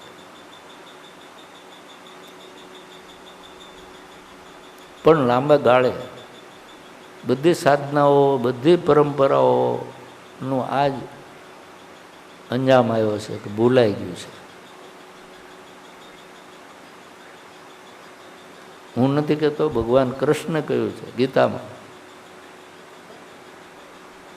ભગવાન કહે છે કે આદિમાં આ યોગ એટલે કે આ નિવૃત્તિ માર્ગની સાધના, મોક્ષ પુરુષાર્થ, આદિમાં મેં સૂર્યને આપ્યો. વિવસ્વાન એટલે સૂર્યનું બીજું નામ. એ વિવસ્વાને એના પુત્ર મનુને આપ્યો. આપણો મનુ, ફર્સ્ટ મેન, આપણો આદમ. મનુએ એના પુત્ર ઇક્ષ્વાકુને આપ્યો, જે ચક્રવર્તી રાજા થયો. એ જ ઇક્ષ્વાકુએ એના પુત્રને આપ્યો. એમ અનેક રાજાઓ, ઋષિ બન્યા. ગીતાના 4થા અધ્યાયમાં ભગવાન કૃષ્ણ કહ્યું છે અર્જુનને. અર્જુનને પ્રશ્ન પૂછેલો કે ભગવાન તમે કહો કે મેં આ આદિમાં યોગ, પણ તમે મારો જન્મ તો હમણાં થયો.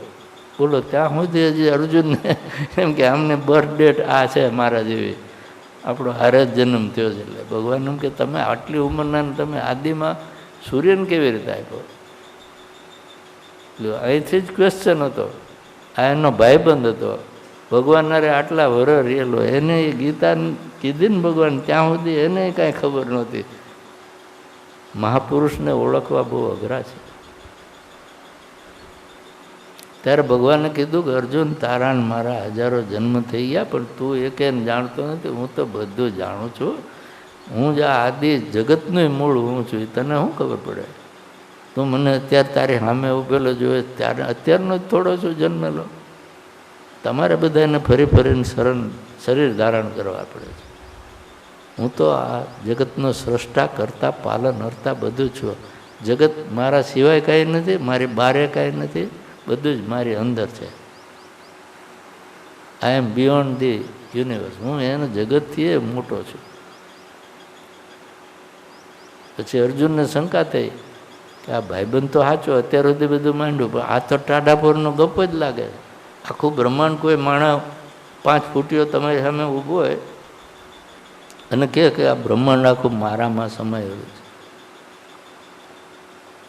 શંકા જ થાય ને, સ્વાભાવિક છે.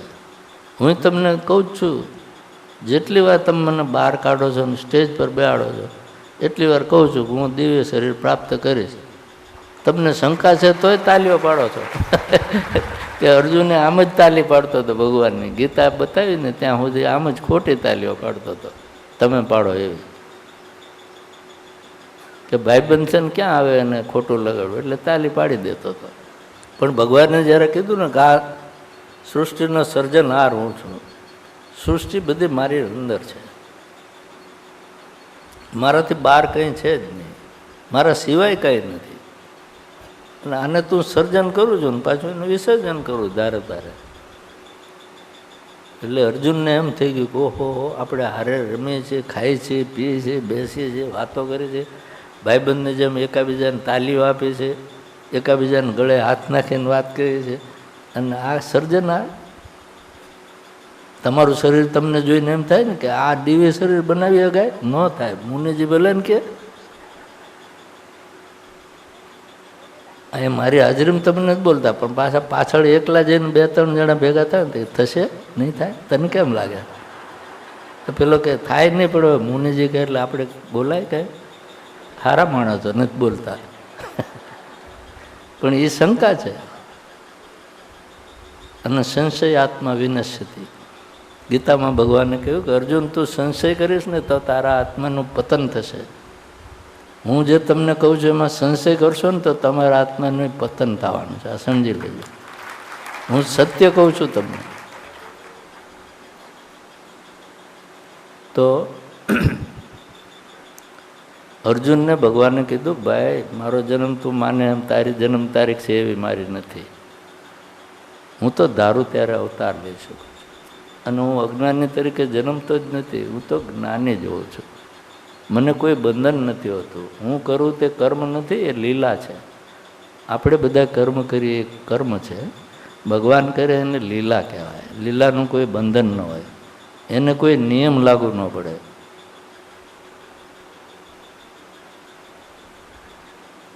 આપણે કંઈક ચોરી કરવી એ પાપ છે, તો ભગવાન માખણ ચોરતા હતા પુણ્ય થઈ જતું હતું. પણ એ બતાવવા કે આ મેં જે કર્યું ને તમે કરશો તો પાપ થઈ જશે, મને વાંધો નથી. ગોપીઓ નાવા જતી હતી તો ભગવાન વસ્ત્ર એટલે લેતા, તમે જાજો જોઈએ ખબર પડે શું થાય.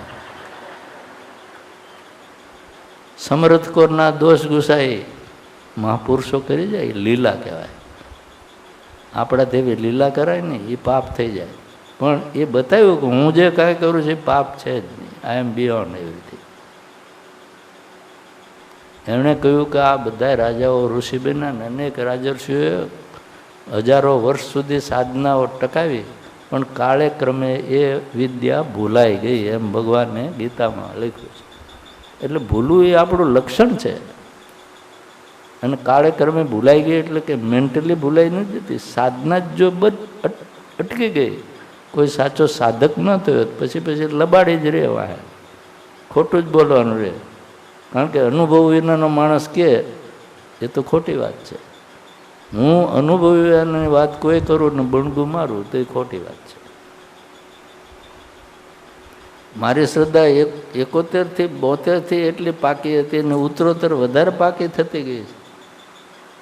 એક જગ્યાએ મારા પ્રવચનમાં મેં લખ્યું છે કે મારા ગુરુજી કહેતા હતા કે હું દિવ્ય શરીરની પ્રાપ્તિ કરીશ. હું ગુરુજીથી સવાઈ છાતી ઠોકીને બોલું છું કે હું દિવ્ય શરીરની પ્રાપ્તિ આજ નહીં આગળ બોલેલો છું ને છપાયેલું છે. તમે મૂર્ખો માની શકો છો મને કે આવા બણગા ફૂંકે તો મૂર્ખ જ કહેવાય.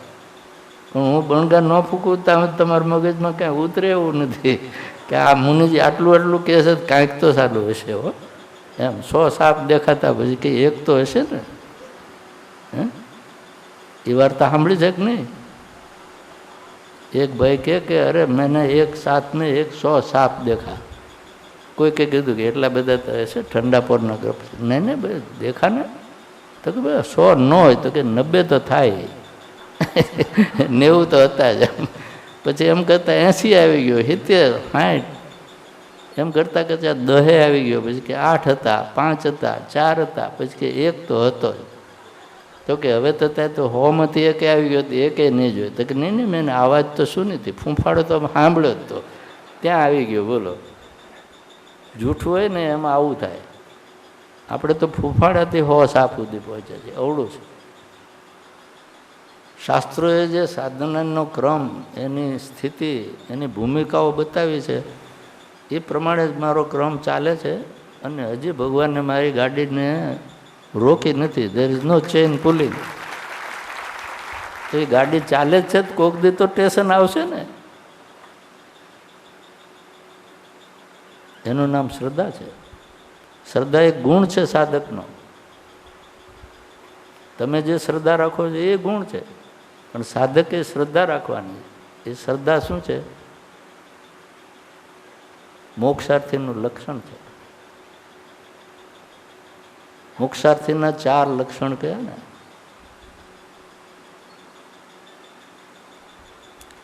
વિવેક, વૈરાગ્ય, મુમુક્ષુતા અને ષટ સંપત્તિ.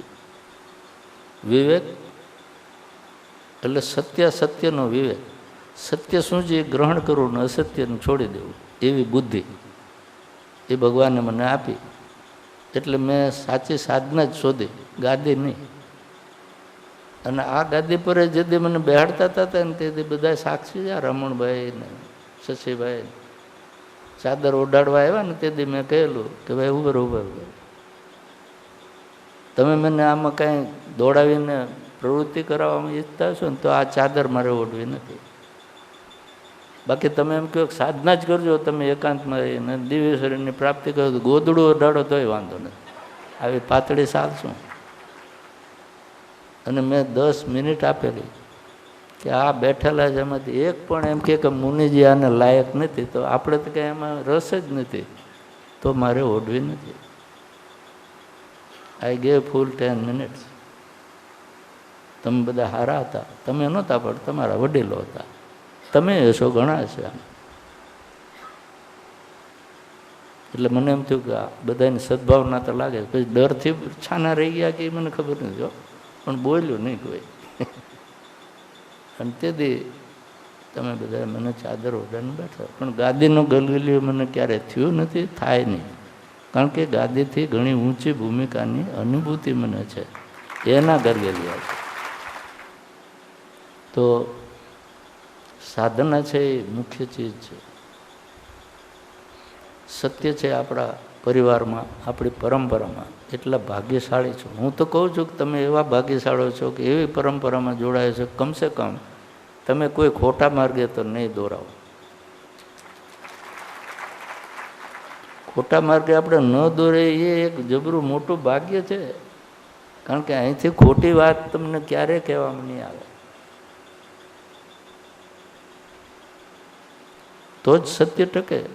સત્ય અઘરું હોય, આપણે એની સામે વેંત્યા હોય, પણ સત્ય તો સત્ય જ રહે ને.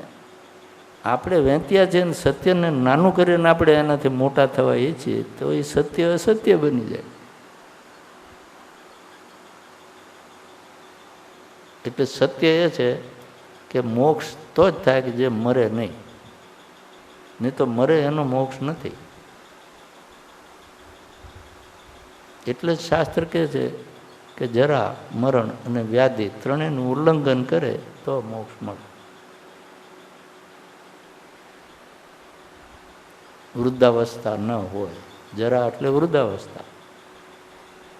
તો વૃદ્ધાવસ્થા તો બધાને આવે, મને આવે છે ને. જો ને આ ડોહો થઈ ગયો, 82 વર્ષ થઈ ગયા.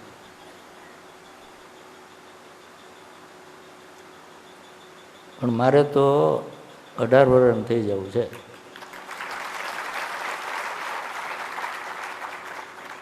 બધા આમ ગણ્યા. હમણાં ચંદ્ર દર્શનનું રાખ્યું હતું ને કે ભાઈ 81 વર્ષ પૂરા થાય ને ત્યારે આ એક કાર્યક્રમ બધા રાખતા હોય છે. મહારાષ્ટ્રમાં વધારે એનું પ્રચલિત છે. એટલે એમ કે આપણે યોજવો છે. સારું ભાઈ, પણ તમે 81 ગણો, પણ મારે તો એનું કરવું છે એકડે આઠડે. આઠડે એકડે નહીં.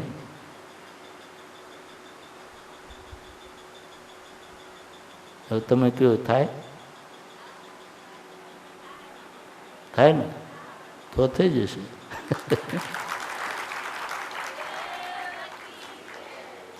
સમજો, લખ્યું છે શાસ્ત્રે કે વૃદ્ધાવસ્થા જેવી જોઈએ. તમે જ્ઞાનેશ્વરી ગીતા વાંચજો, 16મો અધ્યાય, 6ઠ્ઠો અધ્યાય, 16મો શ્લોક, 14, 15, 16 છે ને, એમાં જ્ઞાનેશ્વરી અષ્ટાંગ યોગનું શું પરિણામ આવે એ બતાવ્યું છે. એમાં લખ્યું છે કે વૃદ્ધાવસ્થા પાછા ડગલા ફરે. વૃદ્ધાવસ્થા એ યોગીની વૃદ્ધાવસ્થા પાછા ડગલા ભરે અને એવું શરીર પ્રાપ્ત બની જાય કે યમ સુદ્ધા એની હાથ લગાડતા ડરે. આ કંઈ જ્ઞાનેશ્વરે ખોટું લખ્યું છે? જ્ઞાનેશ્વર ક્યાં અત્યારે ના થાય? એ તો 700 વર્ષ થઈ ગયા ને, સિદ્ધ પુરુષ હતા. એનો અર્થ એમ છે આવું થતું હોવું જોઈએ તો જ એ માણસ લખે. આ ગીતાની જ ટીકામાં એમણે લખ્યું છે. શ્લોકને સમજવા છે ને એ ઉપર ઉપરનો મિનિંગ નથી હોતો. અનુભવી મહાપુરુષ જ એને સમજાવે. અને વૃદ્ધાવસ્થા પાછા ડગલા ભરે, યમ સુદ્ધા એને અડગતા ડરે, અને એ યોગી બાળક જેવો બની જાય. એમ કહે છે કે જ્ઞાનેશ્વરી, આ જ્ઞાનેશ્વરી ગીતા ઉપર ટીકા લખી ને એને જ્ઞાનેશ્વરી ગીતા કહી. એ લખી ત્યારે 15 વર્ષની એમની ઉંમર હતી. 15 વર્ષની ઉંમર નહોતી, 15 વર્ષના દેખાતા હતા. એ ડિવાઇન બોડી છે. અને જેને પ્રાપ્ત કર્યું એ જ આવી વસ્તુ લખી શકે ને, એમ નામ થોડી લખાય. એક ઉપનિષદમાં લખ્યું છે કે કૂતરા, કૂકડા, બિલાડા, કાગડા બધા મરે છે, તો શું એનો મોક્ષ થઈ જાય? ના, મોક્ષ ન થાય. પછી લખે છે કે અજરામરો પિંડ યસ્ય સ એવ જીવન મુક્ત. જેનો પિંડ શરીર અજર અમર બની જાય એ જ જીવન મુક્ત છે, એને જ મોક્ષ કહેવાય. જીવન મુક્ત, જીવતો જ મોક્ષ મળે તો જ મોક્ષ કહેવાય. મુએ કો ક્યાં મોક્ષ, કબીર સાહેબ કહે છે. કબીરના ભજનમાં છે મુએ કો ક્યાં મોક્ષ, મોક્ષ એને ધરણી સોઈ. ધરણી એટલે ધરતી, ધરતીમાં સૂઈ જવું પડે. મુસલમાનને દાટે છે ને કબરમાં. કબીર સાહેબ મુસલમાને ગણાતા હતા અને હિન્દુ ગણાતા હતા. આપણે ધરણીમાં બાળી દે, ધૂળ રાખ ધૂળમાં જ મળી જાય ને, પૃથ્વીમાં પંચભૂત અહીંયા જ રહે. એટલે કહ્યું છે કે મુએ કો ક્યાં મોક્ષ, મોક્ષ અને ધરણી સોઈ. ધરતીમાં જો હોઈ જવું પડે અને તમારે નાશ થઈ જાય આ શરીરનો, એ મોક્ષ નથી. શાસ્ત્રો તો કહે જ છે.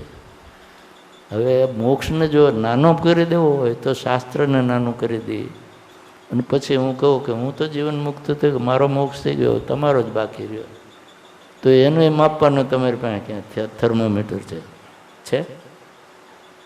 જૂઠાણાને કે સત્યને માપવાનું કોઈ મીટર હજી શોધાણું નથી.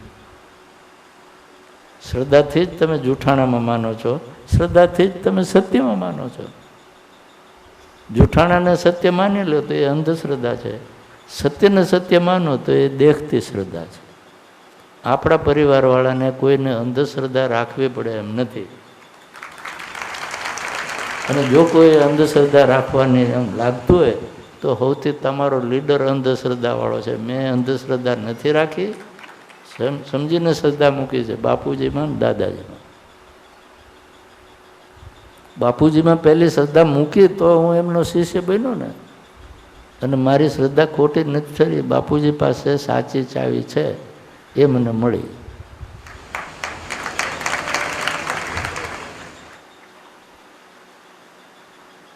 રાજર્ષિ પાસે ચાવી સાચી છે એવું કંઈક મારું ભજન છે ને, કૃપાલુ એ દીધેલ, એ પંક્તિ ખોટી નથી લખી.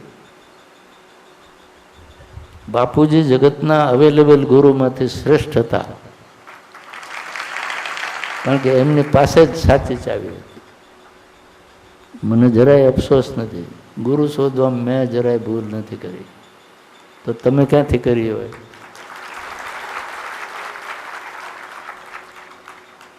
સાચી ચાવી બીજે ક્યાંય નથી, એ પણ નોંધી લો. 71માં બાપુજીને મળ્યા પછી માને થઈ ગયું કે મને બધું મળી ગયું. I have nothing else to learn from anywhere else. My guru knows everything A to Z. એ પરંપરા છે, હું A to Z જાણું છું. હું ઈચ્છું કે મારા શિષ્યોમાંથી નિવૃત્તિ માર્ગીઓ A to Z જાણે અને સાધના કરે, આ ચાવી ટકાવી રાખે. પરંપરાઓ, આધ્યાત્મિક સંસ્થાઓ છે ને, સંસ્થાને ટકાવી રાખવી હોય તો સંત જોઈએ.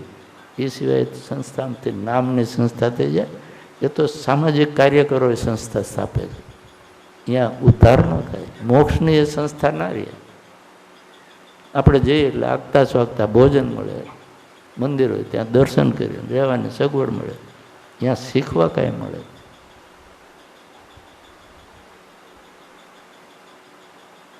નિવૃત્તિ માર્ગી આચાર્યો જ્યાં નહીં હોય એ સંસ્થામાં આધ્યાત્મિક કોઈ શીખવાનું નહીં મળે. ગમે તેટલી સંસ્થા મોટી હોય, પૈસાથી સંસ્થા મોટી, સગવડથી મોટી એમ મનાતી નથી. રણજીભાઈ બોલી ગયા હતા કે આપણી ધરોહરમાં આપણી સંપત્તિ આપણા નિવૃત્તિ માર્ગીઓ છે. ખોટું વાક્ય નથી બોલ્યા, સાચું બોલ્યા. એ જ વાતને હું અનુમોદન કરું. બાપુજીએ મને કહ્યું, હું અમેરિકા ન ગયો. હવે બધા મને કહે છે આપણા ભક્તો કે પધારો, આપ નક્કી કરો, અમે ટિકિટ મોકલીને બધી વ્યવસ્થા કરી દઈએ. મેં ભાઈ તો તે દી જ ન ગયો. I am not searching anything anywhere in this world except within me. મારે જે શોધવાનું જે અંદર છે મારે કંઈ બહાર શોધવાનું નથી, તો વાય શુડ આઈ ગો? જગતમાં બધા કે બહાર નીકળો તો બીજાને લાભ મળે ને, પણ કીધું હું અહીં છું જ ને, આખું જગતને જેને આવવું હોય આવો.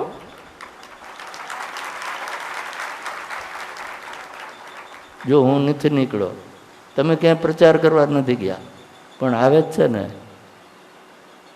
અમેરિકાથી તો ભાઈઓ ઘણા વર્ષોથી આવે છે, કેનેડાથી આવે છે, યુકેથી આવે છે, રશિયાથી આવવા માંડ્યા, તાઇવાનથી આવ્યા, ઇટાલીથી હમણાં આવ્યા, જર્મનીથી આવ્યા. તે કોને બોલાવ્યા હતા?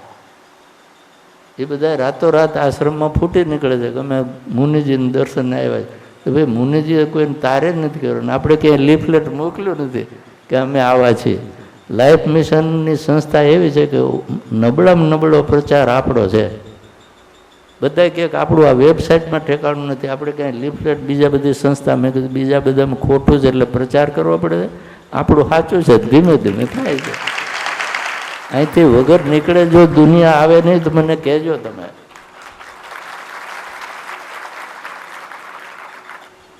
દિલ્હીમાં છે ને આગ્રા ફોર્ટ છે, આગ્રા ફોર્ટ છે ને જ્યાં મુગલ બાદશાહો રહેતા હતા, ત્યાં બે ચીજ જોવા જાય છે બધા, દીવાને આમ અને દીવાને ખાસ. દીવાન એટલે શું? આમ મોટો આવો સભાખંડ. દીવાને આમ એટલે એમાં સામાન્ય જનતા જ્યારે મળવા આવે બાદશાહને, ત્યારે બાદશાહ અહીંયા દર્શન આપે. દીવાને ખાસ એટલે એના ખાસ ખાસ ઉમરાઓ, અમીરો, એના અમલદારો, એ બધાને આપવાનો ખંડ એ જુદો. એટલે દીવાને ખાસની શોભા તો વિશેષ હોય ને, એટલે એ દીવાને ખાસ ને દીવાને આમ જોવા જાય છે લોકો. એ દીવાને ખાસ જે છે ને એના ઉપર એક આરસની મોટી તકતી છે, બાદશાહના સમયમાં લખાયેલી, અત્યારની નહીં, ઉર્દુ ભાષામાં છે. એ ઉર્દુ ભાષામાં લખેલું છે. મને ઉર્દુ વાંચતા તો આવડતું નથી, પણ ત્યાં ગાઈડ હોય ને એને પૂછી કે આ શું છે, તો કે એમાં લખ્યું છે કે અગર ફિરદોસ બરુએ જમી અસ્ત હમી નસતો હમી નસતો હમી નસતો.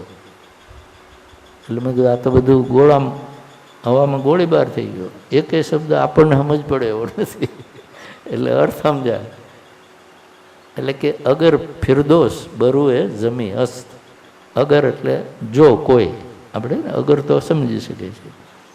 ફિરદોસ એટલે સ્વર્ગ, બરુએ જમી અસ્ત ક્યાંય અહીંયા પૃથ્વીલોક પર હોય. અગર ફિરદોસ બરુએ જમી અસ્ત ક્યાંય પૃથ્વીલોક ઉપર કોઈ એવું સ્વર્ગ સમાન સ્થળ હોય તો હમી નસતો એટલે અહીં છે, હમી નસતો ફરીથી અહીં છે, અને ત્રીજી વાર હમી નસતો અહીં છે. એટલે ભૂલ ન કરો, અહીં છે, અહીં છે, અહીં છે. હવે એ શ્લોક એ જે ઉર્દુનો શેર છે એનો મેં બદલીને તમને એકવાર કહ્યો છે પ્રવચનમાં, ક્યાંક છપાયેલો છે. અગર સત્ય બરુએ જમી અસ્ત હમી નસતો હમી નસતો હમી નસતો. સત્ય કોઈને શોધવા નથી જતું, સત્યને આપણે શોધવું પડે. આપણા યોગ કુંડલીની ઉપનિષદમાં લખ્યું છે કે જ્યાં ખેચરીનો જાણકાર યોગી વસે છે એ સાક્ષાત શિવ છે. હું નથી કહેતો. અને એવા ગુરુની શોધમાં સાધકે આખી પૃથ્વીનું ભ્રમણ કરવું પડે ને તોય કરવું. એમ નથી લખ્યું કે આવા ગુરુએ પૃથ્વીનું ભ્રમણ કરવું. આવો ગુરુ જ્યાં રહેતો હોય ને શોધવા સાધકે આખી પૃથ્વી ખૂંદી વળવી પડે તો પ્રયાસ કરવો. આ બરાબર સત્ય નથી લાગતું તમને? હવે એ બધા દોડીને આવે છે આ ખેચરી મુદ્રાને કારણે. મારું ક્લાસિકલ હઠયોગ પુસ્તક જોયું તમે? તમે એના દર્શન નથી કર્યા તો ખરીદો તો કહી દે.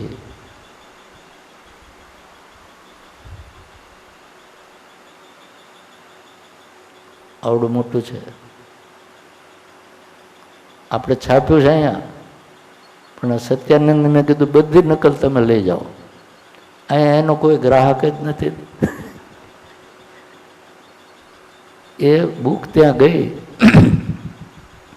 ત્યાં એમણે એક Amazon.com છે, એ મોટો ચોપડીઓનો વિક્રેતા છે. અત્યારે બધું આ ઇન્ટરનેટ પર બધું ચાલતું હોય છે ને, હું તો એમાં મને સમજ બહુ ઓછી પડે. એના ઉપર બધું વેચાણ ચાલે. એટલે એમણે Amazon સાથે વ્યવસ્થા કરી કે અમારી પુસ્તક તમારા થ્રુ બધી વેચીએ, આપણે એને થોડું કમિશન આપવું પડે, પણ વેચાણ ફાસ્ટ થાય, ઝડપથી બધે તરત પ્રચાર થઈ જાય. એટલે એમણે Amazonવાળાને એ ચોપડી આપી, આપણે કરાર કર્યો. એ ચોપડી મળી એટલે એણે યોગનો, ત્યાં પશ્ચિમમાં ઘણા લોકો વાંચતા હોય ને, ત્યાં જેને વધારે સમજ હોય યોગની, પશ્ચિમના લોકો, એવા હોશિયાર માણસો હોય ને, કોઈ ભણેલા ગણેલા, એને આ બુક આપી. ત્યાં બુકનું વેચાણ કરવું હોય તો બુક રિવ્યૂ જોઈએ. રિવ્યૂ એટલે શું કે આ ચોપડી કેવી છે, સારી છે, ખરાબ છે, એમાં શું સારું છે, શું નબળું છે, બધું જ કહે. રિવ્યુઅરને કાંઈ પડી ન હોય, તટસ્થ ભાવે કહે કે આ ચોપડી લેવા લાયક છે કે નહીં. એ રિવ્યૂ વાંચીને કોઈને એમ થાય કે આ લેવા જેવી તો લે, નહીં તો ના લે. એટલે પેલો એ રિવ્યુઅરને આપી. એ રિવ્યુઅર લંડનનો હતો, આ Amazonનો અમેરિકામાં છે. એણે આ હોશિયાર માણસ છે તે લંડનમાં રહેતો હતો, જોન કરીને, એને આપી. એણે રિવ્યૂ લખ્યો લાંબો 6-7 પાનાનો. એણે એટલા બધા આપણી ચોપડીના વખાણ કર્યા. એમ કહ્યું કે અહીં પશ્ચિમમાં જે યોગ શીખવવામાં આવે છે એ તો સાવ ખોટો છે. આ ચોપડીમાં જે કહ્યું છે એ યોગ તો કંઈક જુદો જ છે. અને આમાં જે વિજ્ઞાન આપ્યું છે એ વિજ્ઞાનની દૃષ્ટિએ મને એમ લાગે છે કે આ જ સાચું છે. અને અહીંયા તો બધા આપણે તબિયત સારી કરવા માટે યોગ કરીએ છીએ. આ આધ્યાત્મિક ઉન્નતિ થાય ને મોક્ષ મળી જાય ને ડિવાઇન બોડી બની જાય એવું તો કોઈ કહેતું જ નથી. અને આ ગપ નથી. એમ કે આમાં ખેચરી મુદ્રાની વિદ્યાનું જે વર્ણન કર્યું છે, અને યોગી પોતે કહે છે કે મને પ્રાપ્ત થઈ છે, તો એમ કે આ અદ્ભુત છે. એમ કે મને થોડુંક ડાક્ટરીનું જ્ઞાન છે, અને એમણે જે અંદર ખેચરીનું વિજ્ઞાન આપ્યું છે એના ઉપરથી હું માનું છું કે હું રાજર્ષિ મુનિ કોણ છે, ક્યાં રહે છે ખબર નથી, પણ કોક દી દુનિયાના પડમાં મારો ને એમનો ભેટો થઈ જાય ને તો એના પગ પકડીને એમની પાસે દીક્ષા લઈ લે. આવો રિવ્યૂ છે. બોલો, રિવ્યુઅરે રાહ જોવે છે કે રાજર્ષિ મુનિ ક્યારેક મને મળે. એમનામ કોઈ રિવ્યૂ લખે છે. આમણે આપી બુક તે એને ઓળખતા હતા રિવ્યુઅરને, પણ ખોટું નથી કહેતો. એ રિવ્યૂ છે આપણી પાસે. શબ્દ સ હું બોલું છું. તમે મને ઘરકી મુર્ગી દાલ બરાબર સમજી ગયા છો, પણ આ મુર્ગી એવી નથી. હું સમજુ છું કે તમે મને કાયમ જુઓ છો, હું હાવ સાદી ભાષામાં બોલું છું, એટલે તમને થાય ગુરુજી આપણા માણસ તો બહુ સારા છે, પણ આ કહે છે એ કદી કરી હગે ન કરી હગે શું થાય. પણ આ બધાને હું બોલાવા ગયો નથી, આવે છે. તમને પૂછીને આવતા નથી. રાજર્ષિ મુનિ ક્યાંય ગયા નથી, પણ જગતના હવે જેને જેને યોગમાં રસ છે એ જાણે છે કે રાજર્ષિ મુનિ ખૂબ છે. ક્યાં છે એ સરનામું એની પાસે નથી, પણ એ એને એમના મેળવી લે છે. આપણે સરનામું આપવાની ચિંતા કરી નથી. સત્યને પ્રચારની જરૂર નથી. સત્ય શોધનારા એને શોધી જ લેવાના છે. આપણા પરિવારને જો એ લોકો લાખો માઇલ કે હજારો માઇલ દૂરથી શોધી નહીં આવે, તમારે ક્યાં શોધવા જવું પડ્યું છે? બોલો, સામે બેઠો છું.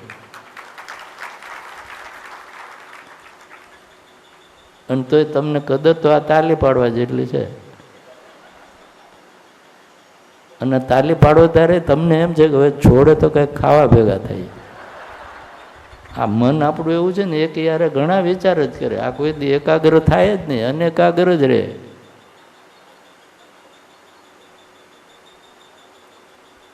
ખેર, આ બોલ્યો છું એટલા માટે, એમની પ્રશંસા માટે કે કે રાજર્ષિએ જે કાંઈ છે ને એને લઈને છે, બાપુજી પણ જે કાંઈ હતા એ એને લઈને છે, અને આપણે બધા એને લઈને છીએ. આપણે જે કાંઈ થાય તો બધા કહે ઓ ગુરુજી આપના આશીર્વાદથી આમ થઈ ગયું. મેં ભાઈ મારા આશીર્વાદ હાલતા જ નથી, હું જેની પાસે માગું છું એના જ હાલે છે, અને આપણે બધા એના જ માગવાના. જે કરે તે એની લીલા છે, આપણી કાંઈ નથી. એનો સંકલ્પ છે, એને મને આજ્ઞા કરી કે આ મારો સંકલ્પ છે, આમ કરો. હું તો ઊંધું ગાલીને કામ કરું છું.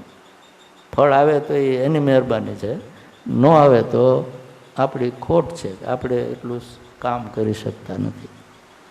આપણું આત્માનો ઉદ્ધાર ચાહતા હોય ને તો એમણે આપેલી આજ્ઞા પ્રમાણે વર્તો. એમની આજ્ઞા પ્રમાણે ન વર્તી શકો તોય મને વાંધો નથી, પણ એનો વિરોધ કરશો ને તો પાપ છે.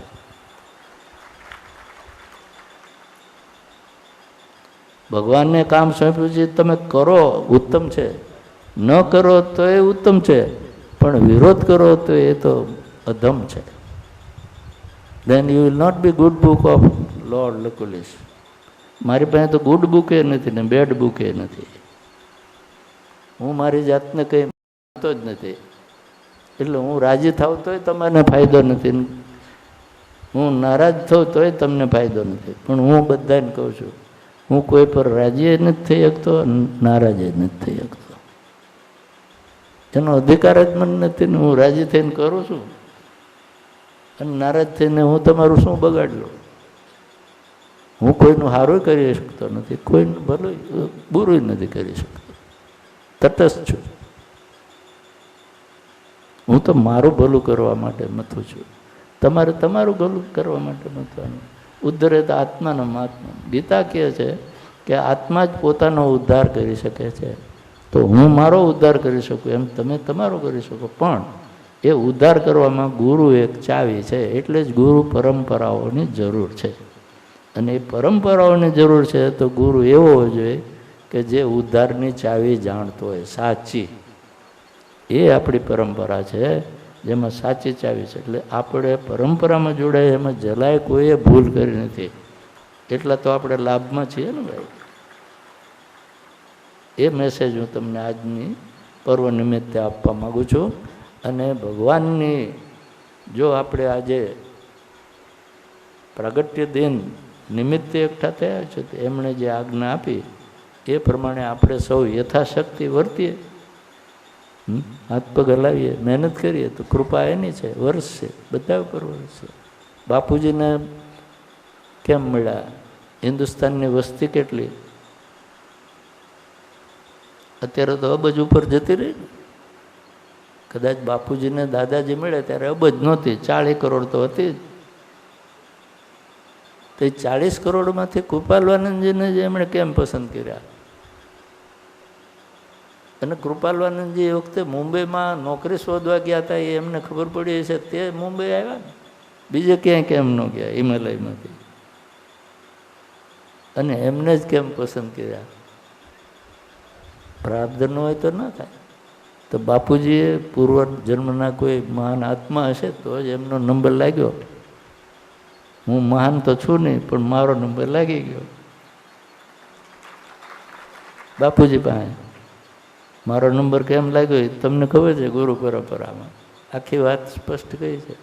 અને મારો નંબર લગાડવામાં મારે ગુરુજી પાસે કાંઈ માખણે મારવું પડ્યું નથી, જાજી સમયે ગાળવો પડ્યો નથી. પહેલી વાર મળ્યા ને 1 મિનિટમાં એમણે મને સ્વીકાર્યો, હું તો સ્વીકારીને જ ગયો હતો. આ પ્રારબ્ધ કહેવાય. પણ પ્રારબ્ધ પૂર્વનું ફળ છે, પૂર્વના કર્મનું ફળ છે. આ જન્મે દાદાજી જે સૂચવ્યું એ કાર્ય કરશો, તમારું પ્રારબ્ધ એવું થઈ જશે ભાઈ, તમને કોઈક આમ જ મળી જશે અને આપણા આત્માનું કલ્યાણ થઈ જશે. બાકી તો અહીં આવીને નોકરી ધંધા નહીં તો કેટલી વાર કહ્યા ને કેટલાય જન્મ કાઢી નાખ્યા. ક્યારેક તો આ કરવું જ પડવાનું છે ને. તો આ એ મોકો છે. પછી કામ પૂરું થઈ ગયા પછી શું? મહાભારતનું યુદ્ધ કંઈ વારે વારે થોડું થાય? અર્જુન બધાને થવું પડે, પણ હવે મહાભારત થાય ત્યારે ને ભગવાન પાછા આવે અને કહે ત્યારે અર્જુન બનાય. એની પછી રાહ ન જોઈએ. આ તક છે તો ટ્રાય, એની તક ઝડપી લો. અને કરો.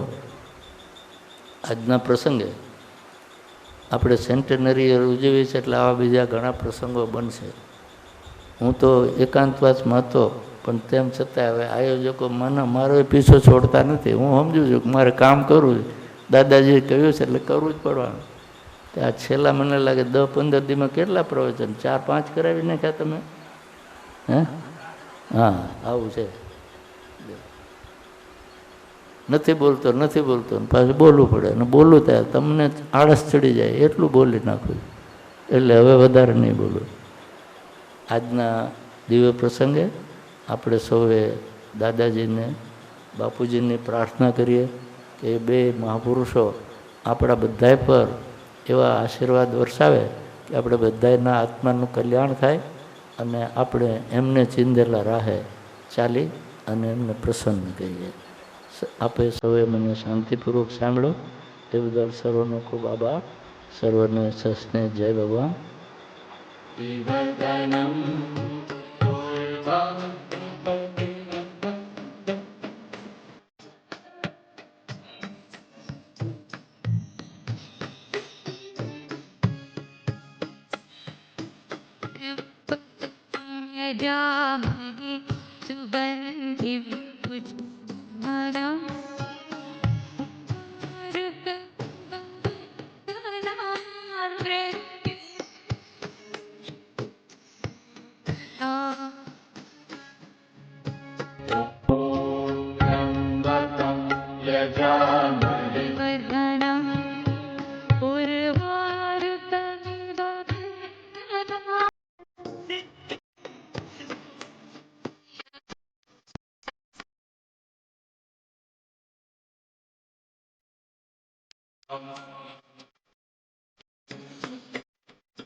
यजामहे सुगन्धिं पुष्टिवर्धनम् उर्वारुकमिव बन्धनान् मृत्योर्मुक्षीयमामृतात्.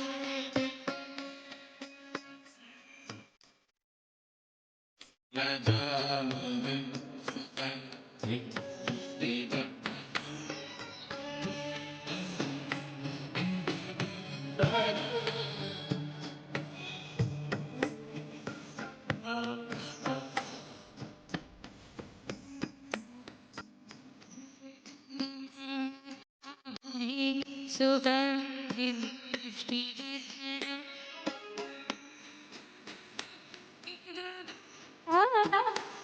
मृत्योर्मुक्षीयमामृतात्.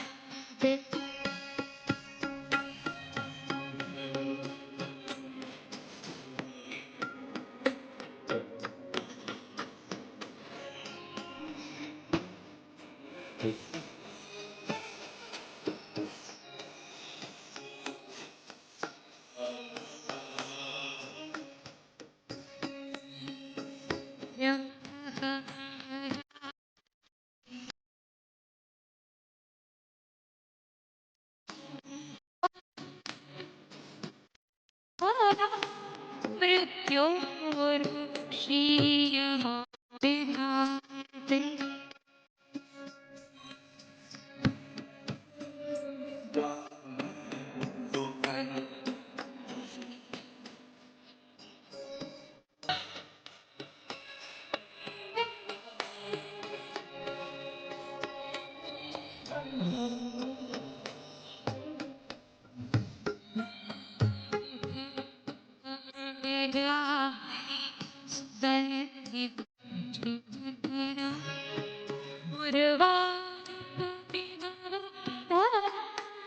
मृत्योर्मुक्षीयमामृतात्.